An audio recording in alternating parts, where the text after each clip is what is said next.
या संस्थेचं भव्य असे हे आगरी भवन इथे साकारत आहे आणि या आगरी भवनाच्या तळमजल्यावर आपण सर्व एकत्रित झालेलो आहोत। पुन्हा एकदा सर्वांचं स्वागत। मंचावर बसलेल्या पाहुण्यांचं स्वागत करणारच आहोत आम्ही। तत्पूर्वी मंचासमोर आसनस्थ झालेल्या आमच्या काही मान्यवरांचं सुद्धा शब्दसुमनांनी मी स्वागत करतो।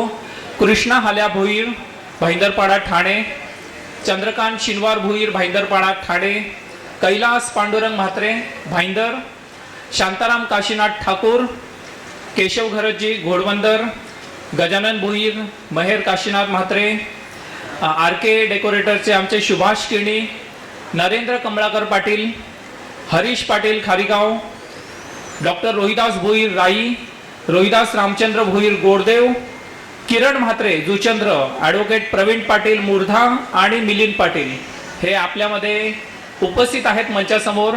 शब्दसुमनांनी आपलं आपण स्वागत करतो आणि लगेचच आजच्या जे मंचावरती मान्यवर आपल्यामध्ये उपस्थित आहेत त्यांचं स्वागत आपण करूया आणि आजच्या कार्यक्रमाचा शुभारंभ करूया।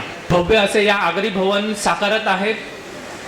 अतिशय सुंदर अशी व्यवस्था इथे होणार आहे आणि आगरी भवन मला वाटते फक्त आगरी समाजासाठी नाही, किंबहुना मीरा भाईंदर आणि पंचक्रोशीतल्या सर्वच समाजासाठी सांस्कृतिक आणि आनंदमय अशा सोहळ्याचं केंद्रबिंदू हे आगरी भवन ठरणार आहे।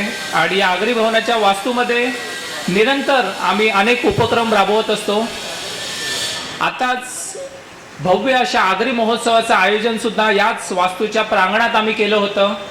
आपण अनेकांनी त्याचा अनुभव घेतला असेल, जर नसेल घेतला तर मी आपल्या सर्वांना सादर आमंत्रित करतो। ह्यापुढे कलाकार म्हणून आणि प्रेक्षक म्हणून आपण नक्कीच आमच्या आगरी महोत्सवामध्ये सामील व्हा। लगेचच आपण आजच्या स्वागत सोहळ्याला सुरुवात करूया। आजच्या कार्यक्रमाचं स्वरूपच आहे विद्यार्थी मार्गदर्शन आणि विद्यार्थ्यांचा गुणगौरव। या कार्यक्रमासाठी आपल्याला विद्यार्थ्यांना मार्गदर्शन करण्यासाठी, अतिशय सुंदर असं मार्गदर्शन करण्यासाठी दोन पाहुणे आपण बोलवलेले आहेत। या प्रमुख पाहुण्यांचं स्वागत आपण सर्वप्रथम करूया। मी आमच्या अध्यक्षांना विनंती करेन आजच्या कार्यक्रमासाठी आपल्या विद्यार्थ्यांना मार्गदर्शन करण्यासाठी उपस्थित झालेले हरिभक्त पारायण शिवाजी महाराज सातपुते, मुक्काम पोस्ट टेंबरे, तालुका शहापूर, ठाणे यांचं स्वागत आपण करावं आपल्या संस्थेच्या वतीने या आगरी भवनाच्या वास्तूमध्ये। टाळ्यांच्या गजरात आपण विद्यार्थ्यांनी सुद्धा त्यांचं स्वागत करूया।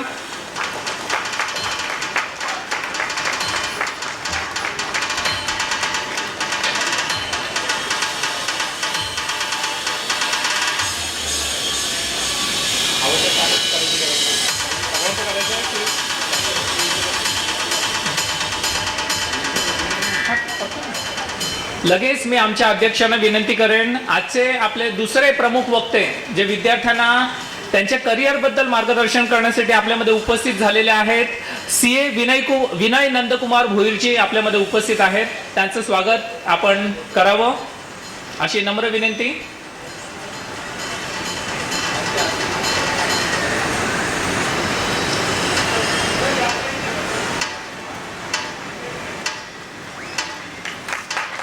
सन्माननीय अमोल काशीनाथजी पाटील स्वागत करत आहेत।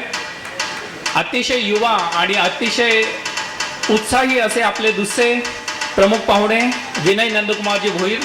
आणि आपल्या विद्यार्थ्यांचा आज कार्यक्रम आहे, विद्यार्थी केंद्रबिंदू आहेत, त्यामुळे आमच्या सर्व पदाधिकाऱ्यांचं आजच्या कार्यक्रमाच्या अध्यक्षांचं आणि उपाध्यक्षांचं स्वागत शब्दसुमनांनीच करतो, जेणेकरून आजच्या कार्यक्रमाचा वेळ आपण वाचू शकू।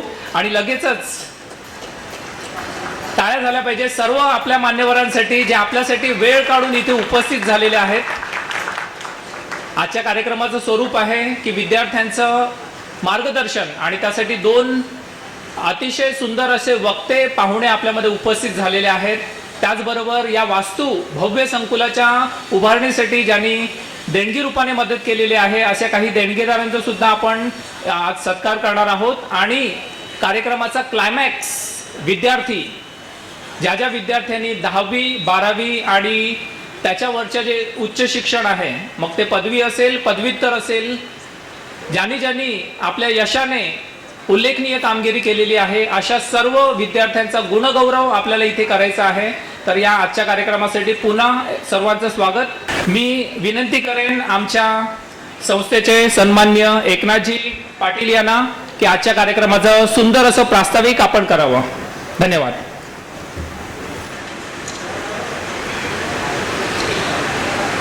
आजच्या या विद्यार्थी गुणगौरव आणि मार्गदर्शन शिबिराला उपस्थित आजच्या कार्यक्रमाचे प्रमुख पाहुणे हरिभक्त पारायण श्री शिवाजी महाराज सातपुते, त्याचप्रमाणे श्री विनय नंदकुमार भोईर शिये, आपल्या संस्थेचे अध्यक्ष काकाजी, उपाध्यक्ष शांतारामजी ठाकूर, गजाननजी भोईर, कार्याध्यक्ष डॉक्टर नरेंद्र पाटील, उपाध्यक्ष ॲडव्होकेट प्रवीण पाटील, सचिव हरिभाऊ पाटील, खजिनदार महेश म्हात्रे, बांधकाम समिती अध्यक्ष नवीन पाटील, केशव गरड, कैलाश म्हात्रे आणि आजचा जो कार्यक्रम आहे, ही जी समिती आहे याचे अध्यक्ष अमोल काशीनाथ पाटील. आजच्या सभेसाठी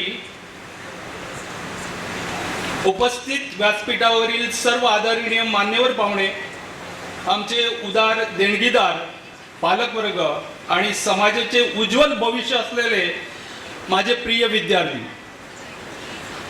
आपलं आगरी समाज उन्नती संस्थेतर्फे हार्दिक स्वागत, मनपूर्वक स्वागत. आजचा दिवस संस्थेसाठी अत्यंत महत्त्वाचा आहे, कारण आज आपण विद्यार्थी मार्गदर्शन व सत्कार समारंभानिमित्त एकत्र आलो आहोत. एक असा उपक्रम जो केवळ यशाचा गौरव करत नाही, तर योग्य दिशा, प्रेरणा आणि भविष्यातील करिअरच्या संधीबाबत स्पष्टता देण्याचे महान कार्य करतो. अशा कार्यक्रमाचे आयोजन करण्यामागे संस्थेचा एक दृढ हेतू आहे. आपल्या समाजातील अनेक विद्यार्थ्यांमध्ये विलक्षण क्षमता आहे, परंतु त्यांना योग्य मार्गदर्शन, करिअर विषयक माहिती किंवा प्रेरणादायी वातावरणाची कमतरता अनेकदा जाणवते. हा दुवा जोडण्याचे, तसेच तज्ञ शिक्षक आणि यशस्वी व्यक्तिमत्वांना एका व्यासपीठावर आणून विद्यार्थ्यांना सक्षम करण्याचे काम आगरी समाज उन्नती संस्था सातत्याने करत आहे. आजचा उपक्रम विद्यार्थ्यांना योग्य निर्णय घेण्यासाठी आवश्यक माहिती देईल, तसेच त्यांची स्वप्न आणखी बळकट करण्यासाठी प्रेरणेची नवीन ऊर्जा देईल. याचबरोबर आजचा सत्कार सोहळा विद्यार्थ्यांच्या परिश्रमाचा आणि गुणवत्तेचा सन्मान करणार आहे. या सर्व कार्यामागे ज्यांची निस्वार्थ साथ आहे त्यांचा उल्लेख करणे अत्यंत आवश्यक आहे. ते म्हणजे आपले उदार देणगीदार आणि शुभचिंतक. संस्थेवर दाखवलेला त्यांचा विश्वास, संस्थेच्या कार्यासाठी दिलेली आर्थिक मदत आणि समाजाच्या उज्ज्वल भविष्यासाठी केलेली गुंतवणूक, हे सर्व आपल्या प्रगतीचे प्रमुख आधारस्तंभ आहेत. त्यांच्या मौल्यवान सहकार्यामुळे संस्थेची उभारणी, तसेच आगरी भवनाच्या बांधकामाचे स्वप्न प्रत्यक्षात उतरण्याच्या मार्गावर आहे. हे आगरी भवन केवळ विटा सिमेंटचे बांधकाम नसून ते ज्ञानाचे केंद्र, संस्कृतीचे संगमस्थळ आणि समाज विकासाचे प्रेरणास्थान ठरणार आहे. या महान ध्येयासाठी योगदान देणाऱ्या प्रत्येक देणगीदाराप्रती आम्ही मनपूर्वक कृतज्ञ आहोत. आजचा उपक्रम आपल्याला पुन्हा एकदा सांगतो की अशा कार्यक्रमामुळे आपल्या तरुण पिढीला आत्मविश्वास मिळतो, शिक्षणाची वाट अधिक उजळते आणि समाजाच्या प्रगतीचे प्रवास सामूहिक बनतो. आपल्याला मी आणखीन एक सांगू इच्छितो की 1972 साली जेव्हा आम्ही कॉलेजला गेलो, वसई कॉलेजला, त्यावेळेला भाईंदरमध्ये कॉलेज नव्हतं. पण मी उल्लेख करेन की 1972लाच अभिनव शेतकरी शिक्षण संस्थेचं अगदी KG पासून PG पर्यंत महाविद्यालय झालं आणि आपल्या विद्यार्थ्यांना ज्ञानाचा मार्ग सुकर झाला. त्याचप्रमाणे मी आणखीन वर्णन करेन की या संस्थेचे अध्यक्ष त्यांनी रोहिदास पाटीलजी यांनी आपलं एक कॉलेज उभं केलं, प्रवीण पॉलिटेक्निक सुरू केलं. त्याच त्याचप्रमाणे बऱ्याच विद्यार्थ्यांना त्यामुळे प्रवेश अगदी व्यवस्थित प्रवेश मिळाला. आमच्या वेळेला प्रवेश मिळत नव्हता, परंतु कॉम्पिटिशन नसल्यामुळे आम्हाला आमच्या मार्क्स व्यवस्थित असल्यामुळे मेरिटवर आम्हाला त्या वसई कॉलेज किंवा इतर कॉलेजेसमध्ये आम्हाला प्रवेश मिळाला. इथे काही मी ज्यांची नावं घेईन की त्यांनी शाळा चालू केल्या. उदाहरणार्थ घोडबंदरला केशव गरत यांची राजे शिवाजी महाविद्यालय, आमचे कार्याध्यक्ष डॉक्टर नरेंद्र पाटील यांची जैन दत्त विद्यालय, बॉर्डर विद्यालय, अशी या लोकांनी एक ज्ञानाची द्वारं खुली केली आणि त्यामुळे शिक्षणात जी एक कॉम्पिटिशन होती ती सुलभ झाली. आज आपण पाहतोय की मराठी शाळा जवळजवळ महाराष्ट्रामध्ये 2583 मराठी शाळा बंद झाल्या आणि अजूनही 15,000 शाळा बंद होण्याच्या मार्गावर आहेत. त्यामुळे काय झालं की मुली, आज ज्या मुली आम्हाला दिसत आहेत, या सावित्रीच्या लेकी दिसत आहेत, या सावित्रीच्या लेकींना त्यावेळेच्या काळात शिक्षण घेण्याची मुभा नव्हती, परंतु सावित्रीबाई फुले यांनी शिक्षणाचं द्वार खुलं केलं आणि आमच्या मुलींना शिक्षण मिळायला लागलं. आणि आज आपण बघतो की प्रत्येक विषयात, प्रत्येक क्षेत्रात मुली आघाडीवर आहेत आणि आज देखील या ठिकाणी मुली जास्त आलेल्या आहेत. मी पुन्हा एकदा आपणा सर्वांचं या ठिकाणी मनपूर्वक स्वागत करतोय आणि माझे 2 शब्द संपवतोय. जय हिंद, जय महाराष्ट्र. धन्यवाद सन्माननीय एकनाथजी पाटील. खरंच आपण अतिशय सुंदर अशी गोष्ट अधोरेखित केलेली आहे की मीरा भाईंदरमध्ये अनेक विद्यार्थ्यांच्या शिक्षणासाठी ज्या व्यक्तींनी मनापासून तळमळून प्रयत्न केले, आपल्या सर्व संसाधनांचा वापर करून त्यांनी विद्यार्थ्यांसाठी आपलं आयुष्य वाहिलं, असे अनेक व्यक्तिमत्व आज इथे मंचावर उपस्थित आहेत आणि त्यांच्या हातून सत्कार स्वीकारताना मला वाटतं विद्यार्थी आणि त्यांच्या पालकांना सुद्धा तितकाच आनंद होईल. त्यामुळे जास्तीचा वेळ न घालवता लगेच आजच्या कार्यक्रमाच्या मुख्य स्वरूपाकडे वळूया. आजच्या कार्यक्रमाचा पूर्वार्ध आहे विद्यार्थ्यांना मार्गदर्शन. विद्यार्थी मित्रांनो, आपल्याला शिक्षणासह संस्काराचं महत्त्व सुद्धा तितकंच आहे. कालपासून एक व्हिडिओ व्हायरल होते की एक मुलगा आयफोनसाठी अक्षरशः कड्यावर उभा होता आणि दुर्दैवाने त्यातच त्याच्या वडिलांचं, त्याच्या आईचं सुद्धा निधन झालेलं आहे. अशा वेळी ही गोष्ट अधोरेखित होते की आपण जीवनामध्ये किती गोष्टींचा हव्यास धरायचा आणि समाधान कधी बाळगायचं. तर मला वाटतं संस्कारांवरती आपल्याला अतिशय सुंदर अशी माहिती देण्यासाठी, आपल्याला सर्वांना प्रकाशित करण्यासाठी आज सन्माननीय शिवाजी महाराज सातपुते आपल्यामध्ये उपस्थित झालेले आहेत. त्यांच्याबद्दल अगदी थोडक्यात माहिती मी देईन. त्यांचं शिक्षण BA झालेलं आहे, मेकॅनिक ड्राफ्टमन. छत्रपती शिवाजी महाराज आणि छत्रपती संभाजी महाराज यांच्या चरित्रावर ते अनेक वेळा व्याख्यानं देतात. महिला सबलीकरण असेल, पर्यावरण, व्यक्तिमत्व विकास तसेच अन्य विषयांवरती त्यांच्या मला वाटतं 8 वर्षापासून ते व्याख्यानं घेत आहेत. त्यांची व्याख्यान मला कुठेतरी आहेत. तसेच कीर्तनाच्या माध्यमातून सुद्धा ते संत विचार आणि संत साहित्य पोचवण्याचं काम ते करत आहेत. शहापूर येथे हरिभक्त परायण डॉक्टर कैलास महाराज निचिते यांच्या मार्गदर्शनाखाली तत्वज्ञान विद्यापीठात वारकरी शिक्षण संस्थेमध्ये प्रवक्ते, अध्यापक आणि विविध कार्यक्रमांचं सूत्रसंचालन ते करत असतात. अगोदर आपले जे दुसरे पाहुणे आहेत त्यांचं मार्गदर्शन घेणार आहोत. त्यानंतर आपण आपला सन्माननीय शिवाजी महाराज सातपुते यांना बोलवणार आहोत. CA विनयजी नंदकुमार भोईर आपल्यामध्ये उपस्थित आहेत. BCom चार्टर अकाउंटंट आणि नोव्हेंबर 2015 मध्ये त्यांनी CA ची परीक्षा, जी अतिशय भारतातली एक कठीण परीक्षा मानली जाते, ती त्यांनी पास केलेली आहे आणि त्याच्यानंतर 2016 पासून ते स्वतः CA म्हणून कार्यरत आहेत. त्याचप्रमाणे Vinay and Bhoir and company अशी स्वतःच्या मालकीची त्यांनी एक कंपनी सुरू करून त्या माध्यमातून ते CAच्या क्षेत्रामध्ये व्यवसाय करत आहेत. तर विद्यार्थ्यांना करिअरचं नियोजन कसं करावं यासाठी मार्गदर्शन करण्यासाठी ते आज आपल्यामध्ये उपस्थित आहेत. तर मी विद्यार्थ्यांना विनंती करेन, टाळ्यांच्या गजरात आपण स्वागत करूया CA विनय नंदकुमारजी भोईर की त्यांनी करिअरच्या क्षेत्रामध्ये आपल्या विद्यार्थ्यांना मार्गदर्शन करावं. धन्यवाद.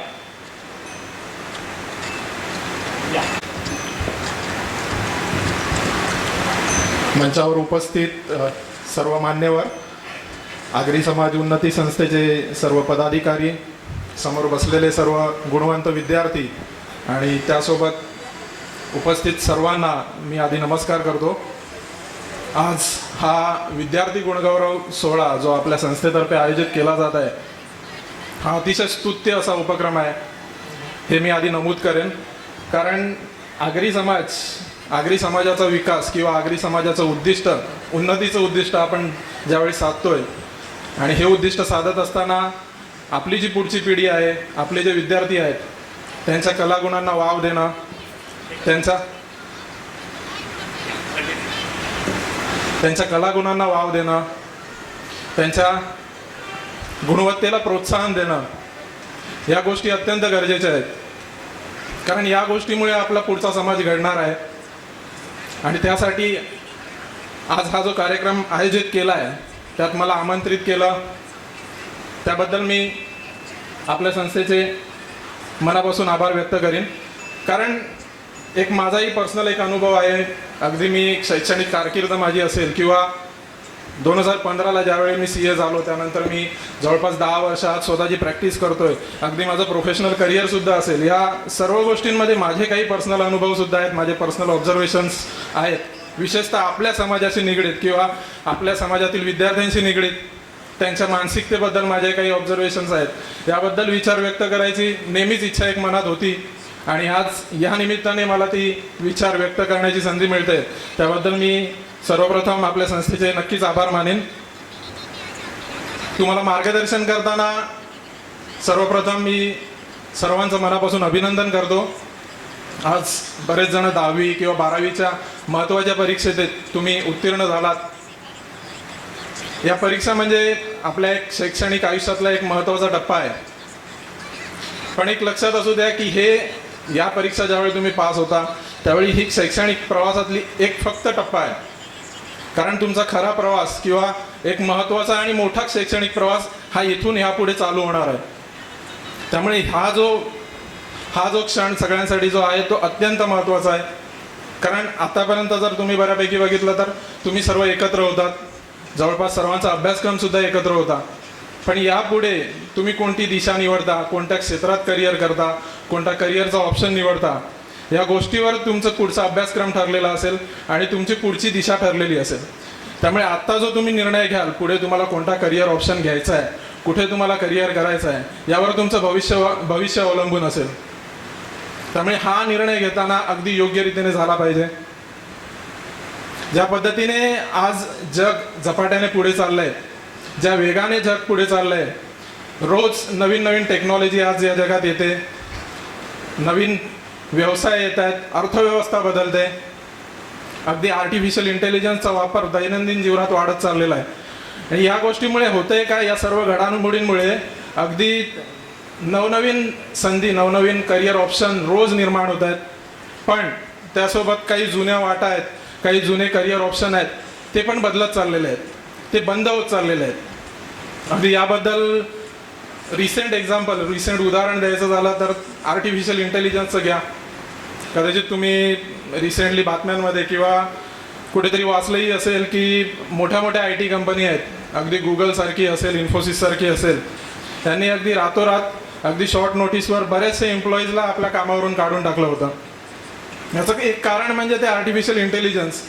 कारण आर्टिफिशियल इंटेलिजन्सचा परिणाम हा झाला की बरीचशी कामं असतील, जसं कोडिंगसारखं काम होतं, टेस्टिंगसारखी कामं होती, ही कामं अगदी ऑटोमॅटिक झाली. जी कामं आधी काही दिवसात व्हायची, ज्याला काही दिवस लागायचे, मॅन्युअली जे काम व्हायचं ते अगदी काही मिनिटात ऑटोमॅटिक होऊ लागलं. त्यामुळे हे काही करिअर ऑप्शन आहेत ते बंद पण झाले. अगदी याचा इम्पॅक्ट सर्व क्षेत्रांमध्ये आहे. अगदी आमचं अकाउंटिंगसारखं क्षेत्र जरी घेतलं तरी त्याबद्दल पण त्याचा इम्पॅक्ट तेवढाच जास्त आहे.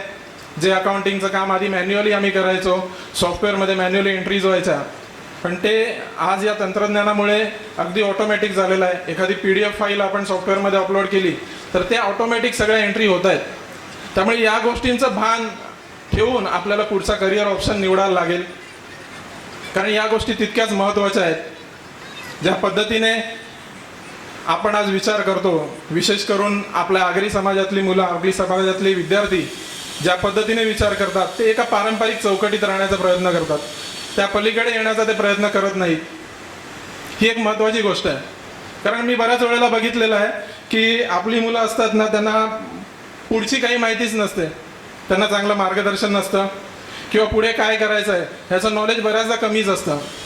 बऱ्याचदा पुढे काय करायचं आहे हे विचारल्यानंतर माझा मित्र या क्षेत्रात काहीतरी करतोय म्हणून मी त्या क्षेत्रात जातो, किंवा माझी मैत्रीण ह्या क्षेत्रात काहीतरी करते त्या क्षेत्रात मी काहीतरी करतो, असं त्यांचं उत्तर असतं. पण त्यावेळेला स्वतःला काय करायचं आहे किंवा स्वतःचा इंटरेस्ट कशात आहे ह्याचा विचार कमीच केला जातो. कारण ज्या पद्धतीने तुम्ही पुढे जाताय त्यासाठी तुम्हाला कशात इंटरेस्ट आहे हे स्वतःचं आकलन तुम्हाला करून ती गोष्ट ठरवायची असते.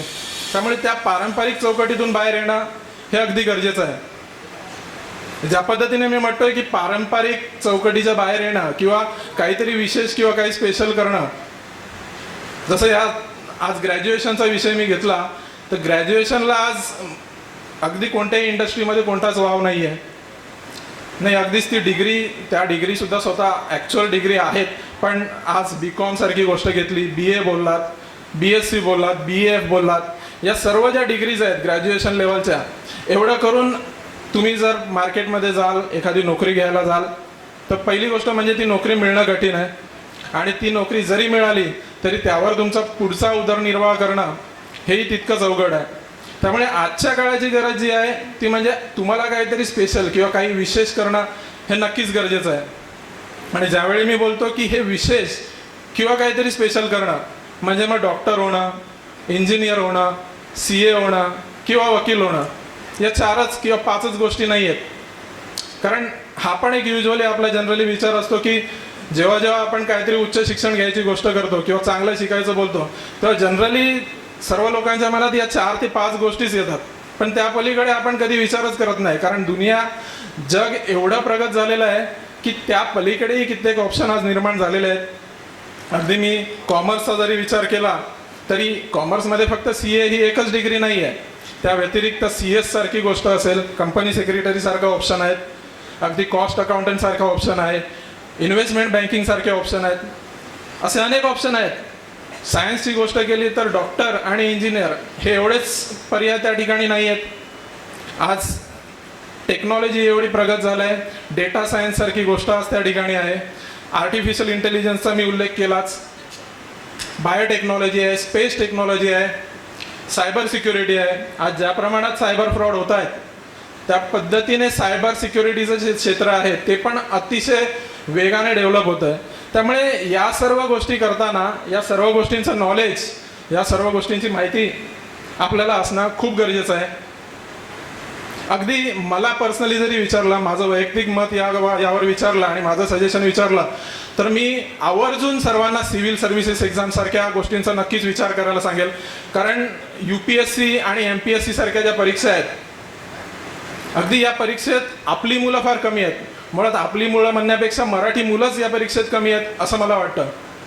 कारण एखादा IAS ऑफिसर किंवा IPS ऑफिसर असेल किंवा IRS ऑफिसर असेल, असे ऑफिसर आपल्या समाजातून घडणं हे आपल्या समाजासाठी खूप अभिमानास्पद असेल. अगदी एखाद्या IAS ऑफिसरचं उदाहरण द्यायचं झालं तर आजच्या घडीला मी तुकाराम मुंडे साहेबांचं नक्कीच उदाहरण देईल.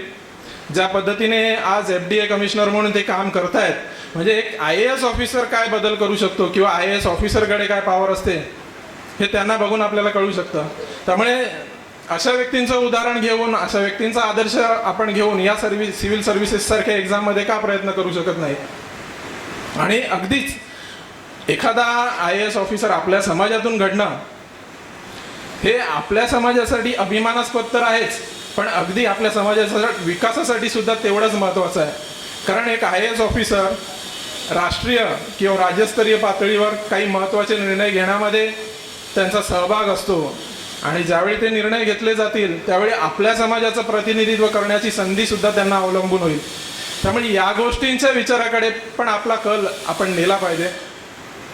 आता या परीक्षा ज्यावेळी बोलतो त्यावेळी अगदी सगळ्यांच्या मनात, म्हणजे ती UPSCची परीक्षा असेल किंवा CAची जरी परीक्षा असेल तरी बऱ्यापैकी आपल्या मनात एक संभ्रम असतो की या अगदी कॉम्पिटिटिव्ह एक्झाम्स आहेत, या अगदी टफ एक्झाम्स आहेत आणि त्यावर सर्वांना मात करणं हे शक्य नाही आहे असा नेहमी सर्वांचा एक समज असतो. पण एक माझा एक अनुभव असा सांगतो की या कोणत्याही गोष्टी अशक्य नाही आहेत. अगदी तुम्हाला मेहनत तर करावी लागेल, पण अशक्य कुठलीच गोष्ट नाही आहे. जर तुमची इच्छा असेल किंवा तुमच्या मनात असेल आणि तुमच्या मनात आत्मविश्वास असेल आणि जिद्द असेल तर तुम्ही कोणतीही परीक्षा अगदी सहजरित्या पार करू शकता. मग ती UPSCची का असो किंवा CAची का असो. तुम्हाला गरज आहे ती म्हणजे आत्मविश्वास आणि जिद्दीची. तुमच्या मनात एखादी इच्छा असेल आणि त्याचा आत्मविश्वास असेल तर नक्की पार करू शकता. कोणाच्या मनात असाही समज असतो की बरीच लोक मराठी माध्यमातून शिकून येतात, मग मराठी माध्यमांमुळे या गोष्टीवर परिणाम होतो का, पुढे जाऊन आपल्याला त्रास होतो का. तर अगदीच नाही. कारण मी स्वतः मराठी माध्यमातून शिकलोय आणि माझ्या एकूणच शैक्षणिक कारकिर्दीमध्ये किंवा माझ्या प्रोफेशनल लाईफमध्ये आजपर्यंत मला या गोष्टीची कुठेही खंत वाटली नाही किंवा या गोष्टीमुळे कुठेही अडचण वाटली नाही. त्यामुळे हे जर समज तुमच्या मनात असतील की या गोष्टींमुळे आपण कोणतं क्षेत्र निवडावं किंवा निवडू नये, तर अगदी तो समज किंवा ती शंका तुमच्या मनातून पहिला काढून टाका. यासाठी ज्या गरजेच्या गोष्टी आहेत त्या म्हणजे तुमचा आत्मविश्वास आणि तुमची जिद्द आणि थोडासा संयम. कारण प्रत्येक गोष्टीला थोडासा वेळ तर लागतोच. त्यामुळे या गोष्टी जर तुमच्याकडे असतील तर तुम्ही कोणतंही क्षेत्र अगदी योग्य रीतीने निवडू शकता असं मला वाटतं. कारण या गोष्टीची निवड करणं तितकंच गरजेचं आहे. कदाचित कोणाला शिक्षणामध्ये इंटरेस्ट नसतो, असंही काही विद्यार्थी असतात. कोणाला वाटतं की मला शिक्षणातच इंटरेस्ट नाही आहे, कोणाला व्यवसाय करायचा असतो, कोणाला आर्ट्समध्ये इंटरेस्ट असतो, कोणाला उद्योगधंदा करायचा असतो. पण मग हे व्यवसाय करताना किंवा बिझनेस करताना पण काही विशिष्ट शिक्षण लागतं, काही विशिष्ट नॉलेज लागतं. त्याबद्दल पण आपल्याला माहिती असली पाहिजे. एखादा बिझनेस करणं म्हणजे माझ्याकडे पैसा आहे किंवा माझ्याकडे भांडवल आहे आणि त्यात गुंतवणूक करून एखादा बिझनेस करेल असंही नाही आहे. कारण एखादा बिझनेस करायचं बोललं तर तुम्हाला फायनान्शियल प्लॅनिंग किंवा फायनान्शियल लिटरसी यासारख्या गोष्टीही माहिती पाहिजे. फक्त गुंतवणूक करून बिझनेस उभा होत नाही, त्या गुंतवणुकीवर नफा कमावणं हे महत्त्वाचं आहे. त्यामुळे या गोष्टीसाठी फायनान्शियल प्लॅनिंग किंवा फायनान्शियल लिटरसी असेल, पैशांचं व्यवस्थापन तुम्हाला कळलं पाहिजे. आजचं युग डिजिटल युग आहे. तंत्रज्ञान रोज प्रगत होतं आहे. त्यामुळे नवीन नवीन टेक्नॉलॉजी पण तुम्हाला माहिती पाहिजे. कारण बिझनेस बोलले तर आज बऱ्यापैकी बिझनेस ऑनलाईन आहेत. त्यामुळे त्या टेक्नॉलॉजीज पण नॉलेज तेवढंच असणं गरजेचं आहे. आणि या गोष्टीचं नॉलेज घेऊन बिझनेस करताना पण त्या गोष्टीचे काही पर्टिक्युलर कोर्सेस आहेत, अगदी मॅनेजमेंट स्टडीज सारखे विषय आहेत. त्यामुळे त्या गोष्टीकडे पण आपण लक्ष दिलं पाहिजे. त्यामुळे कुठल्याही गोष्टीत जर तुम्ही गेलात तर शिक्षण हे तितकंच महत्त्वाचं आहे असं माझं मत आहे. त्यामुळे आज ज्या लेवलला तुम्ही उभे आहात, 10वी 12वीची परीक्षा तुम्ही उत्तीर्ण झाला आहात, पण इथून पुढे तुम्हाला जायचं आहे, तर इथून तुम्हाला पुढे योग्य ते शिक्षण घेण्यासाठी योग्य ते करिअर ऑप्शन निवडणं खूप गरजेचं आहे. आणि हे ऑप्शन निवडताना तुमच्याकडे बरेच रिसोर्सेस सुद्धा आहेत. अगदी हे जर ठरवताना सगळ्यात महत्त्वाची व्यक्ती म्हणजे तुम्ही स्वतः. कारण तुम्हाला स्वतःला माहिती आहे की तुमचा इंटरेस्ट कशात आहे, तुम्हाला कशात करिअर करायचं, तुम्हाला कशाची आवड आहे. त्यामुळे स्वतःचं आकलन करून, स्वतःचं आत्मनिरीक्षण करून तुम्हाला पहिलं ठरवायचं आहे की तुम्हाला काय करायचं आहे. त्यानंतर तुमचे पालक आहेत, तुमचे आई वडील आहेत, त्यांचा सल्ला तुम्ही घेऊ शकता. तुमचे शिक्षक असतील, अगदी ते शाळेतले असतील किंवा कॉलेजमधले असतील, त्यांचा सल्ला तुम्ही घेऊ शकता. आणि त्या व्यतिरिक्त जर बघायला गेलं तर आज इंटरनेट एवढं प्रगत आहे, प्रत्येक गोष्टीची माहिती तुम्हाला इंटरनेटवर मिळेल. अगदी गुगल असेल, यूट्यूब असेल, याच्यावर काहीही टाका, AI असेल, कोणताही प्रश्न याला विचारा, अगदी एखाद्या गोष्टीची इत्थंभूत माहिती तुम्हाला या ठिकाणी मिळेल. त्यामुळे या गोष्टी एवढ्या महत्त्वाच्या आहेत. तुमच्याकडे रिसोर्सेस पूर्णपणे अवेलेबल आहेत. त्या सर्व रिसोर्सेसची माहिती तुम्हाला घेऊन योग्य तो करिअर ऑप्शन, योग्य तो करिअर घडवणं ही आज काळाची गरज आहे. कारण जेवढं तुम्ही शिकाल, जेवढ्या उंचीवर तुम्ही जाल, जेवढं उच्च शिक्षण तुम्ही घ्याल, तेवढा आपला समाजाचा विकास होईल. ज्या पद्धतीने मी म्हणतोय की उच्च शिक्षणाची आज गरज आहे, ही यासाठी आहे कारण आपल्या समाजालाही एका उंचीवर नेऊन ठेवणं गरजेचं आहे. आज आपला समाज शेतकरी समाज, शेती करणारा समाज असेल किंवा मासेमारी करणारा समाज, मिठागर करणारा समाज, म्हणजे एकंदरीत कष्टकरी समाज म्हणून आगरी समाजाची ओळख तर आहेच. पण मग या कष्टकरी समाजाला एक उच्च शिक्षित समाज अशी ओळख देणं पण एक काळाची गरज बनलेली आहे. त्यामुळे तुमचं शिक्षण जेवढं मोठं असेल तेवढा या समाजाचा विकास पण तितकाच होईल. कारण एक गोष्ट अशी आहे की जेवढं तुम्ही शिकाल तेवढे काही विचारधारा आहेत, आपल्या समाजाच्या काही विचारधारा आहेत, त्या पण काळानुसार बदलणं गरजेचं आहे. त्यामुळे जर तुम्ही शिकणार तर हे विषय, या विचारधारेमध्ये पण कुठेतरी बदल होईल असं माझं मत आहे. अगदी मी एखादा विषय जरी घ्यायचा झाला तर आज आपण म्हणतो की आपण भूमिपुत्र आहोत. आज ज्या आपल्या जमिनी आहेत ते आपलं अस्तित्व आहे. पण बऱ्याच वेळेला आपण पाहतो की या जमिनी आपण सर्रास विकतोय किंवा बऱ्याच वेळेला त्या निरर्थक कारणासाठी विकल्या जातात. अगदीच जर म्हणायचं गेलं तर बऱ्याच वेळेला एखाद्याच्या घरात लग्नाचा विषय असतो, लग्न करायचं असतं, घरात पैसे नसतात, त्यावेळी आपण त्या जमीन विकतो. पण मग त्या गोष्टीसाठी ती जमीन विकणं गरजेचं आहे का? ही पण एक विचारधारा आहे. अशा गोष्टी पण तितक्याच महत्त्वाच्या आहेत. याचं कारण काय असतं? बऱ्याच वेळेला घरात आर्थिक स्रोत नसतो, आर्थिक उत्पन्न नसतं. मग ज्यावेळी पैशाची गरज लागते त्यावेळी ते आपण जमीन विकतो. पण मग त्या जमिनीचं महत्त्व काय आहे हे आपल्याला आज कळणं तितकंच गरजेचं आहे. पण जर तुम्ही उद्या उच्च शिक्षित व्हाल, चांगली नोकरीला लागाल, चांगल्या पदावर जाल आणि चांगलं कमावाल, त्यावेळी घरात काहीतरी आर्थिक उत्पन्नाचा स्रोत निर्माण होऊ शकतो. आणि कदाचित या काही गोष्टींसाठी जी जमीन विकण्याच्या आपल्याकडे प्रकार सुरू आहेत त्या कदाचित थांबतील असं मला वाटतं. कारण जमिनीचं महत्त्व एवढं आहे, आज आपण म्हणतो की आपण भूमिपुत्र आहोत. मुंबई असेल, मीरा भाईंदर असेल, ठाणे असेल, या ठिकाणचे आपण भूमिपुत्र म्हणून म्हटले जातो. पण मग आपल्या जमिनीच नसतील तर मग भूमिपुत्र म्हणून आपली ओळख राहील का? हा एक मोठा प्रश्न आहे. अगदी CA म्हणून काम करताना, विविध लोकांचे आर्थिक व्यवहार सांभाळताना, विविध समाजातील लोकांचे आर्थिक व्यवहार सांभाळताना एक ऑब्झर्वेशन मी पण करतो की इतर समाजातील लोक आहेत, अगदी आपल्या मुलांना उच्च शिक्षण देण्यासाठी, चांगलं शिक्षण देण्यासाठी अगदी लाखो रुपयांची कर्ज पण काढतात. वाटल्यास त्यांना परदेशात पाठवायला तयार होतात. पण मग ते लोक आपल्या जमिनी किंवा आपल्या प्रॉपर्टी कधी विकताना मी पाहिलं नाही. पण एका बाजूला क्षणिक आनंदासाठी आपली लोक आपल्या जमीन विकतात. त्यामुळे हा पण एक मोठा प्रश्न आहे. आणि मला असं वाटतं की आपला समाज प्रगत झाला, आपली मुलं शिकली आणि आपला विद्यार्थी मोठा झाला तर कदाचित या सगळ्या गोष्टी किंवा हे विचार हे कदाचित यामध्ये थोडासा बदल येईल. आणि अशा अनेक विचारधारा आहेत, अगदी अनेक विचारसरणी असतील आपल्या समाजाबद्दल, त्यामध्ये बदल करणं खरंच गरजेचं आहे. मी अगदी सर्व विचारधारेमध्ये किंवा सर्व गोष्टींमध्ये जाणार नाही. अगदी थोडक्या शब्दात मी आज सांगायचा प्रयत्न करतोय. आणि माझं सांगायचं तात्पर्य एवढंच आहे की आज तुम्ही जी परीक्षा उत्तीर्ण झालात, ह्याच्या पुढे जो तुम्ही शैक्षणिक प्रवास करणार आहेत त्यामध्ये तुम्हाला चांगलं शिक्षण घेणं, काहीतरी विशेष करणं, उच्च शिक्षण घेणं ही काळाची गरज आहे. त्यामुळे त्या पारंपरिक चौकटीतून बाहेर या, एक चांगला विचार करा, योग्य तो विचार करा, एक चांगला करिअर ऑप्शन निवडा आणि त्या पद्धतीने पुढे जा. तुमचं नाव मोठं करा, तुमच्या कुटुंबाचं नाव मोठं करा आणि एकूणच आपल्या समाजाचं नाव उज्ज्वल करा असं मी म्हणेन. अगदी जास्त वेळ मी आज घेणार नाही. अगदी थोडक्या शब्दात मला जे बोलायचं आहे ते तुमच्यापर्यंत पोहोचवण्याचा मी प्रयत्न केला आहे. अगदी या गोष्टी तुमच्यापर्यंत पोहोचल्या असतील किंवा त्या तुम्हाला चांगल्या रीतीने समजल्या असतील अशी मी अपेक्षा करतो. पुन्हा एकदा मी आपल्या संस्थेचे मनापासून आभार व्यक्त करतो की आज तुम्ही मला या ठिकाणी आमंत्रित केलं, या ठिकाणी जी बोलण्याची संधी दिली त्याबद्दल मी मनापासून सर्वांचा आभार व्यक्त करतो.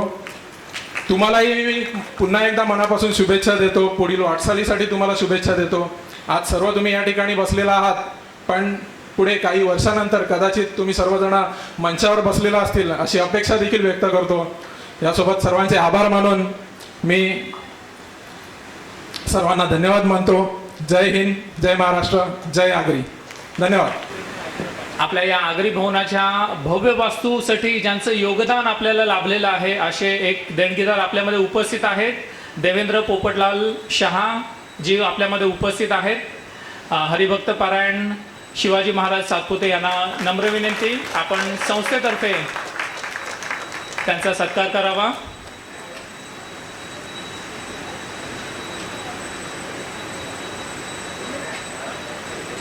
मैं गुजराती हूँ, जय जिनेंद्र. सबको मैं एक ही बात बोलता हूँ कि जितने भी बड़े लोग हुए आज तक सब पढ़े हुए थे ऐसा ज़रूरी नहीं है. पढ़ना ज़रूरी है, ये सही बात है, लेकिन सबके बाद में एक ही है कि जॉब जॉब जॉब ये दिमाग से निकालो.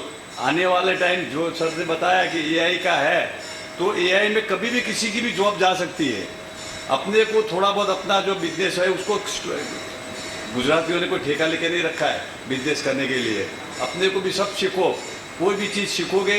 छोटे छोटे बहुत उद्योग है कि जो हम कर सकते हैं. गवर्नमेंट में लेडीज़ के नाम पे अगर वो करते हो तो पूरा सब्सिडी मिलता है आपको. आज गुजराती लोग ने एक पहले ऐसा था कि खाकरा खाने वाले खाली गुजराती लोग थे, अभी वैसा नहीं है, हर एक के घर में खाकरा बनता है।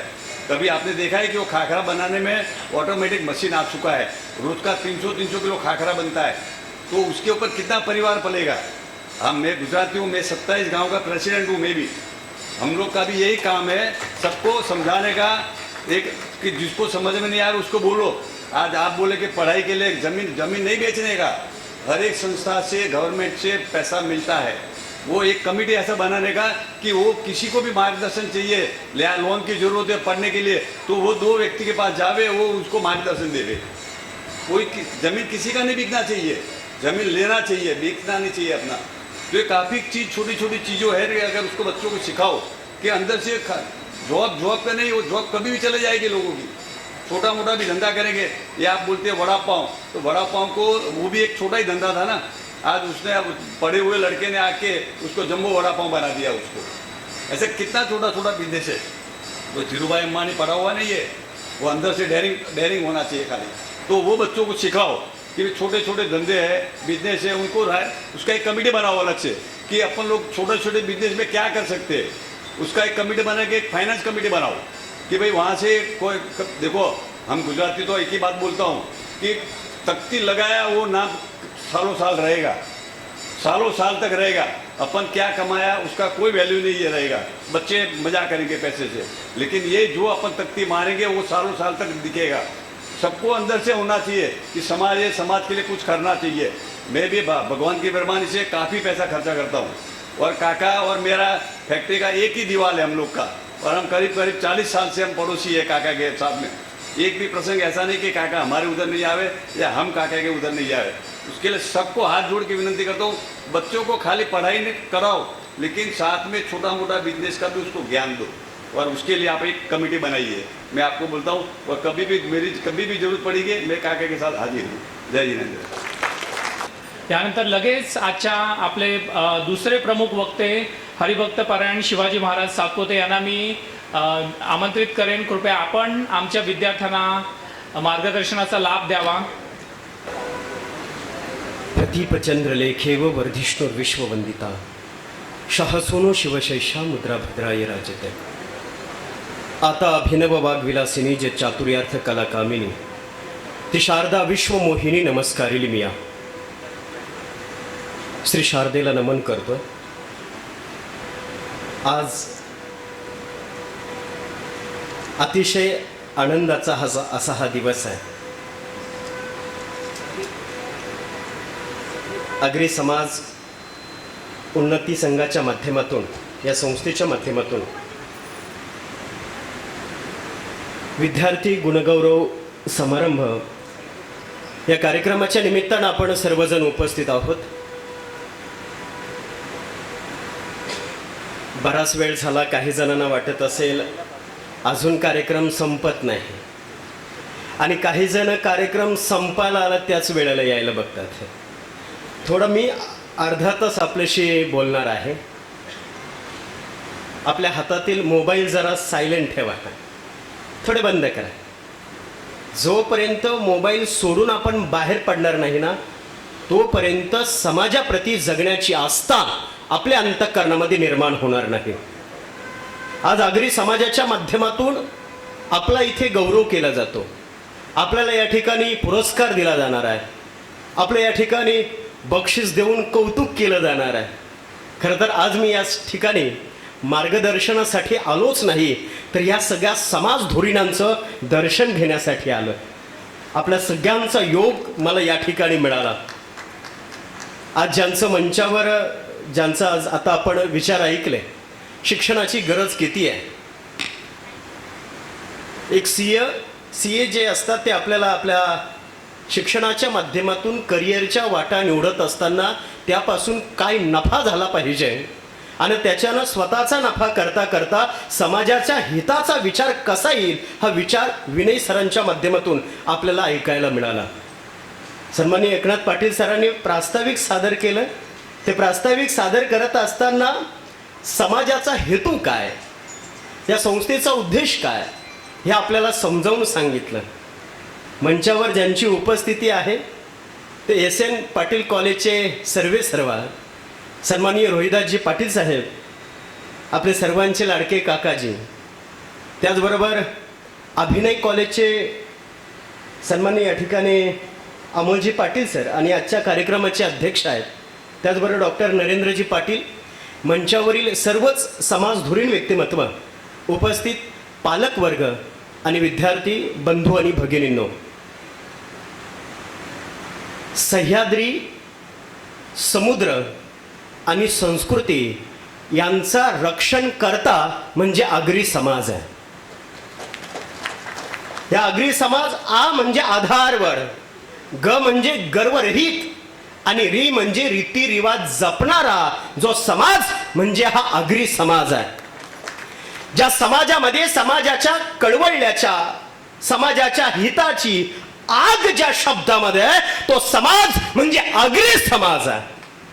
आज आगरी समाजाच्या माध्यमातून विद्यार्थ्यांना पुरस्कार दिला जातो आणि मला या ठिकाणी विषय माझा, मीच माझ्या जीवनाचा शिल्पकार, आणि त्यासाठी जीवनामध्ये संस्कारांची आवश्यकता काय, संस्कारानं जगण्याला आकार मिळतो आणि संस्कारित जीवन असेल तर ते पुरस्काराला प्राप्त होतं आणि पुरस्कारच तुमच्या आमच्या जीवनामध्ये शिल्पकार घडत असतो. पुरस्काराच्याच माध्यमातून पुरस्कार तुम्हाला शिल्पकारापर्यंत घेऊन जातात. आपल्या पाठीवर पडलेली कौतुकाची थाप म्हणजे आजचा सोहळा हा प्रेरणेचा सोहळा आहे, आजचा सोहळा हा ऊर्जेचा सोहळा आहे, आजचा सोहळा म्हणजे नवनिर्मितीची प्रेरणा आणि नवकार्याची धारणा आज आपल्याला घेऊन जाण्याचा हा सोहळा आहे. यासाठी आपण या ठिकाणी एकत्रित आलेलो आहोत. प्रश्न पडतो, संस्कारांची गरज काय? संस्कार लादले जात आहेत. लादण्यानं कोणी संस्कारित होत नाही. संस्कार म्हणजे तरी काय, तर अवगुणांचा त्याग करून सद्गुणांचा स्वीकार करणं म्हणजे संस्कार आहे आणि त्यांचा अंगीकार तुम्हाला मला करायचा आहे. मीच माझ्या जीवनाचा शिल्पकार म्हणजेच काय हो? आतापर्यंत आपण मातीचे शिल्प पाहिले असतील, गणपती उत्सव जवळ येतो. आतापर्यंत आपण दगडाचे शिल्प काढले असतील, पाहिले असतील, पण हे मातीचे शिल्प, दगडाचे शिल्प घडवणारा जो शिल्पकार माणूस आहे, तो माणूस नावाचं शिल्प मला घडवता येईल का? कोणीतरी येईल आणि मग मला सांगेल, कोणीतरी येईल मग मला मार्गदर्शन करेल, आणि कोणीतरी येईल मग मला उचलून घेईल, आणि कोणीतरी येईल मग मला आधार देईल. याचा विचार न करता स्वतःतला असणारा आत्मविश्वास जागा केला तर स्वतःचं शिल्प स्वतःच घडवू शकतो. शिल्प ते असतं जे इतरांसाठी वंदनीय ठरतं. शिल्प ते असतं की जे इतरांना प्रभावित करतं. शिल्प ते असतं की जे इतरांसाठी प्रेरणादायी ठरतं. आज आपल्याला या मंचावरील व्यक्तिमत्वांकडून पुरस्कार मिळणार आहे, बक्षीस मिळणार आहे, पण मिळालेला पुरस्कार आपण पुरस्कार घेणारे आहोत, पण भविष्याच्या काळामध्ये आपण पुरस्कार देणारे ठरणारे आहोत. म्हणून आज या कार्यक्रमाची आवश्यकता आहे. एखादं शिल्प घडवायचं असेल तर तो शिल्पकार, त्या शिल्पकाराकडे काही गोष्टी असतात. काय का असतं शिल्पकाराकडे? आज एवढी मोठी इमारत उभी राहते. खरं तर अभिमानाचा, आज स्वाभिमानाचा हा दिवस आहे. फार आनंद वाटला या ठिकाणी आल्यानंतर.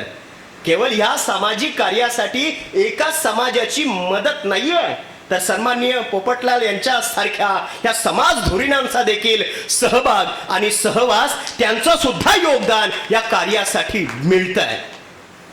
शिल्पकार जेव्हा मूर्ती घडवत असतो, त्या दगडाला तो आकार देत असतो, तेव्हा त्याच्याकडे काही गोष्टी असतात, वस्तू असतात, साधनं असतात. त्याच्याकडे साधन काय असतं?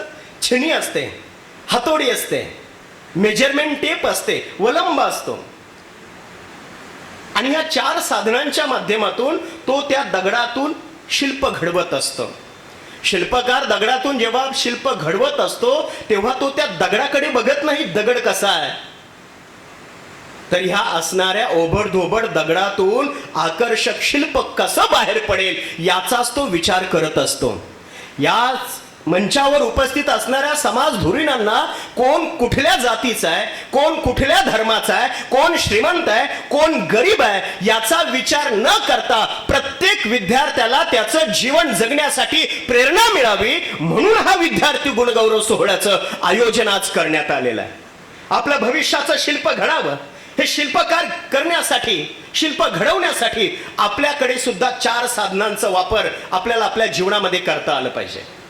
काय आहे आपल्याकडे, अशी कोणती साधनं आहेत, प्रश्न आपल्या मनामध्ये पडला असेल. नंबर 1, देवानं तुम्हाला हे शरीर दिलंय, देवी दिला देह. देवानं भगवंतानं तुम्हाला हा देह दिलेला आहे. किती कल्पकतेनं तुम्हाला इथे नटवून सजून पाठवले, जरा विचार केला का? माणूस रोज भिंतीवरच्या आरशामध्ये पाहतो, रोज कपाटावरच्या आरशामध्ये पाहतो, किमान दिवसाला 10 वेळा तरी. भिंतीवरचा आरसा, कपाटावरचा आरसा तुम्ही कसे दिसता हे दाखवेल, पण अंतःकरणातला आरसा तुम्ही कसं असायला हवं हे दाखवून देईल. आत डोकावून पाहिलं पाहिजे, काय आहे माझ्याकडे.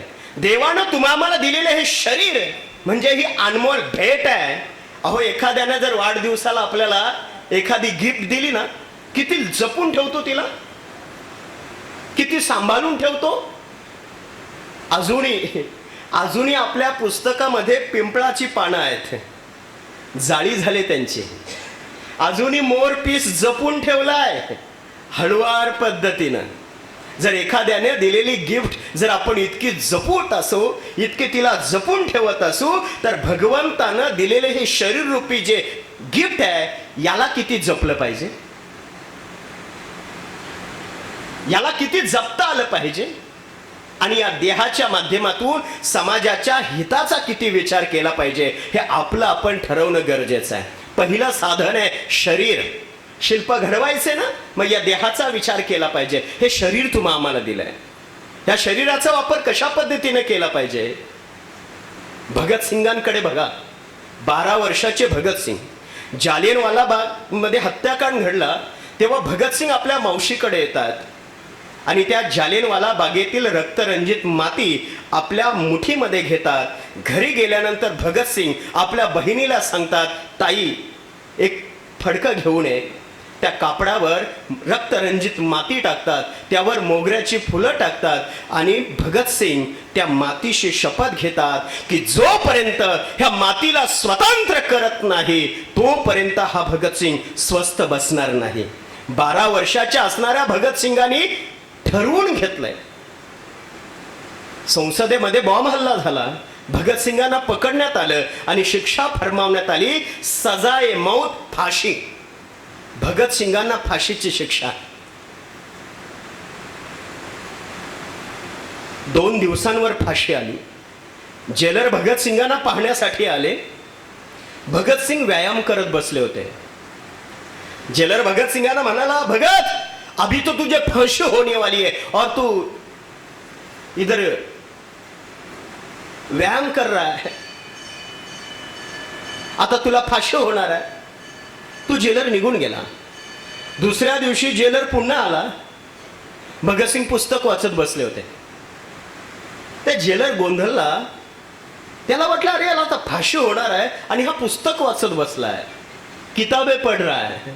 न राहून जेलर ने भगत सिंगाला विचारलं, भगत ये सब क्यों कर रहा है, अभी तो तुझे फाशी होने वाली है. तेव्हा भगत सिंग त्या जेलरला उत्तर देतात, मी व्यायामानं माझी मनगट मजबूत करतो आणि वाचनानं माझं मस्तक सशक्त करतोय, कारण माझा आता हा देह मातृभूमीच्या चरणावर लीन होणार आहे. म्हणून मी व्यायाम करतोय, मी पुस्तकं वाचतोय.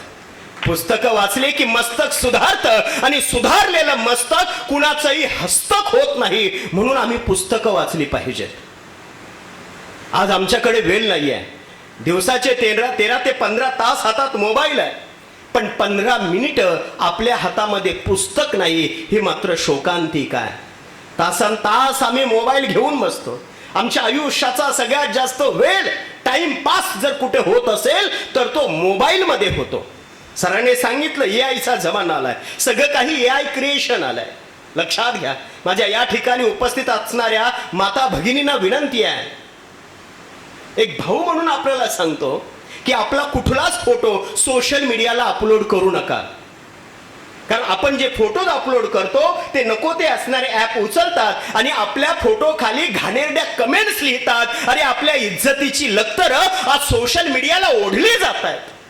आम्ही सजग राहिलो पाहिजे, आम्ही सावध राहिलो पाहिजे. आलाय एमआय आलाय, चॅट जीपीटीच्या माध्यमातून, जेमिनीच्या माध्यमातून पाहिजे तसा आपला फोटो आपण बनवू शकतो. जर आपण सांगितलं यायला की पिवळ्या रंगाचा ड्रेस, लगेच पिवळ्या रंगाचा, गुलाबी रंगाची साडी, गुलाबी रंगाची साडी, अंगावर कोट घाला, फेटा लावा, लगेच पाहिजे तसं. थोडं पुढे जाऊन सांगू, AI जर आपल्या अंगावर कपडे घालू शकतो तर AI आपल्या अंगावरचे कपडे उतरवूही शकतो. म्हणून आम्ही सावध राहिलो पाहिजे. सजगता, सावधपणा आज आपल्यामध्ये असणं फार गरजेचं आहे. आज मोबाईलवर जर आपण पाहायला गेलं तर सगळ्यात जास्त अश्लील व्हिडिओज आहेत. माझी या माध्यमाच्या माध्यमातून शासनाला सुद्धा विनंती आहे. आज मोबाईल आमच्या महिलांच्या हातात आहे, मोबाईल आमच्या विद्यार्थ्यांच्या हातात आहे, मोबाईल आमच्या वयोवृद्धांच्या हातात आहे. अरे सहज हातामध्ये मोबाईल घेतला की अश्लील व्हिडिओ त्याच्यामध्ये बाहेर पडतात. हा अश्लीलतेचा कहर आहे. याच्यावर बंदोबस्त आणायला नको का? आज देशाच्या सीमेचं रक्षण करण्यासाठी जवान सज्ज आहेत, पण देशाचं आंतरिक रक्षण करायचं असेल तर मोबाईल सारख्या नको ते असणाऱ्या ऍपवर आम्हाला बंदी आणायला हवी. इथे देशाचे पंतप्रधान, सर्वोच्च व्यक्ती, या पंतप्रधानांचा सुद्धा इथे कार्टून केला जातो आणि आम्ही तो बघत बसतो. हा केवळ पंतप्रधानांचा अपमान नाहीये, तर सबंध देशवासियांचा अपमान आहे. मला असं वाटतं की अशा व्हिडिओजवर आज सरकारनं बंदी आणायला हवी. ती काळाची गरज आहे. आज आमचा सगळ्यात जास्त वेळ वाया जातो तर हा मोबाईलवर. दिवस रात्रीचा अट्ठास आमचा कशासाठी आहे? दिवसाला पडलेला सगळ्यात मोठा प्रश्न असतो आम्हाला की आज स्टेटसला काय ठेवायचं. आम्ही आमची संपूर्ण लाईफ सोशल मीडियाला ओपन करायला लागलो, दुसऱ्यांना सांगायला लागलो, इटिंग चटणी, इटिंग इडली, लगेच टाक स्टेटसला. Way to Pune, way to Goa, टाक स्टेटसला.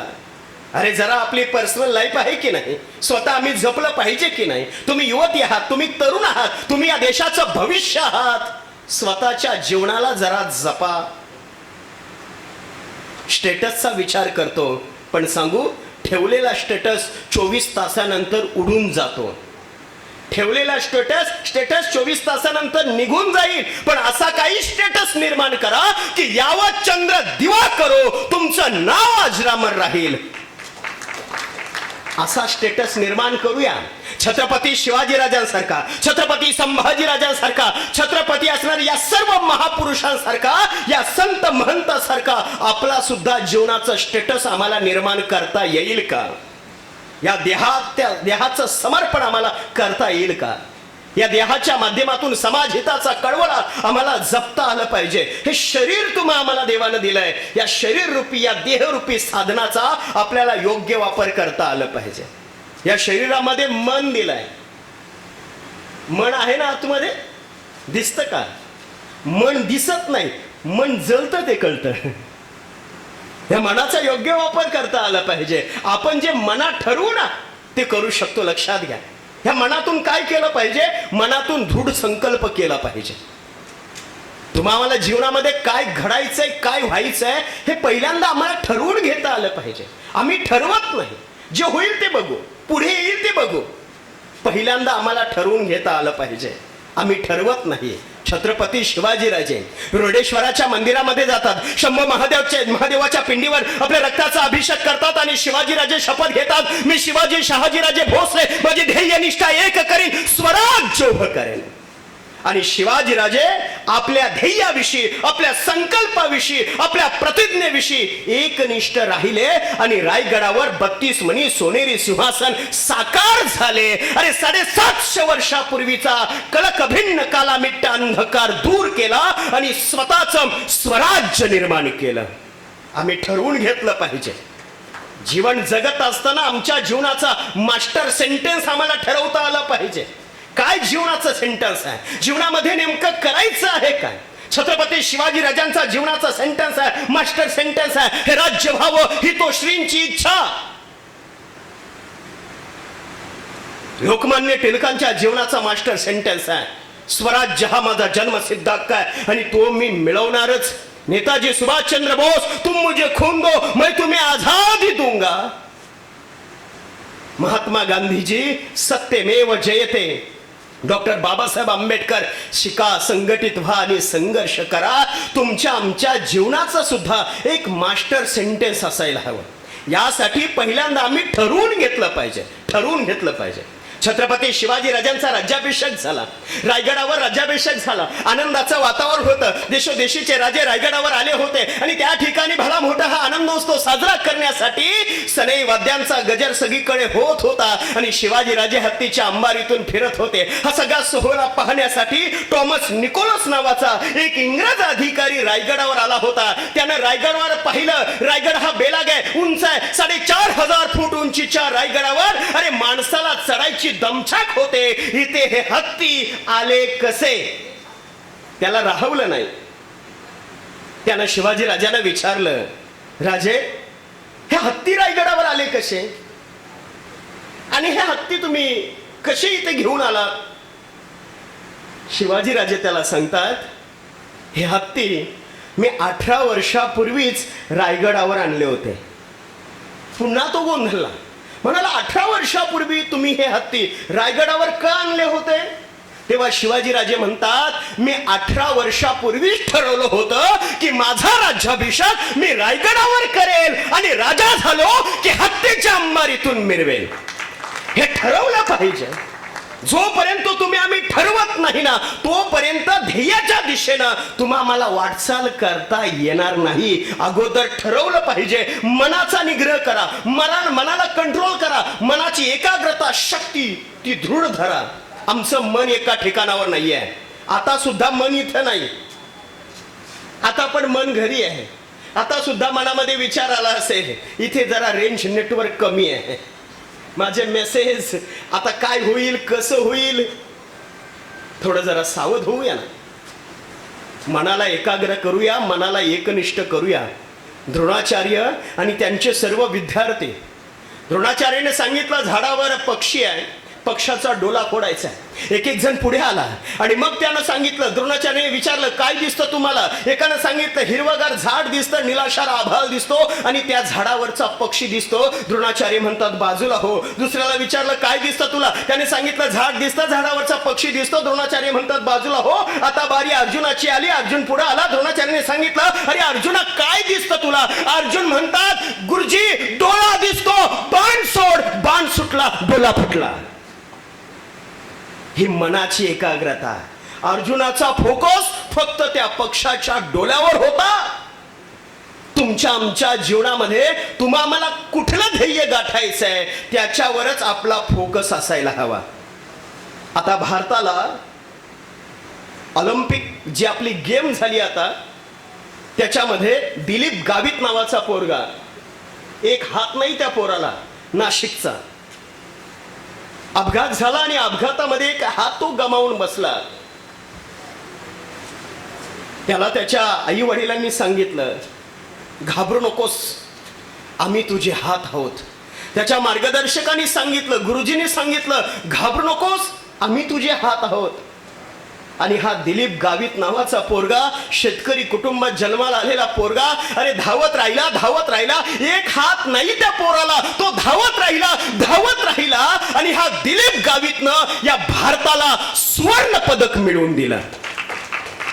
माझ्यामध्ये हात नाही, मला हे मनाची मानसिकताच होऊन जाईल. अरे मला एक हात नाही, मला एक पाय नाहीये. मनाची मानसिकता आपली होते.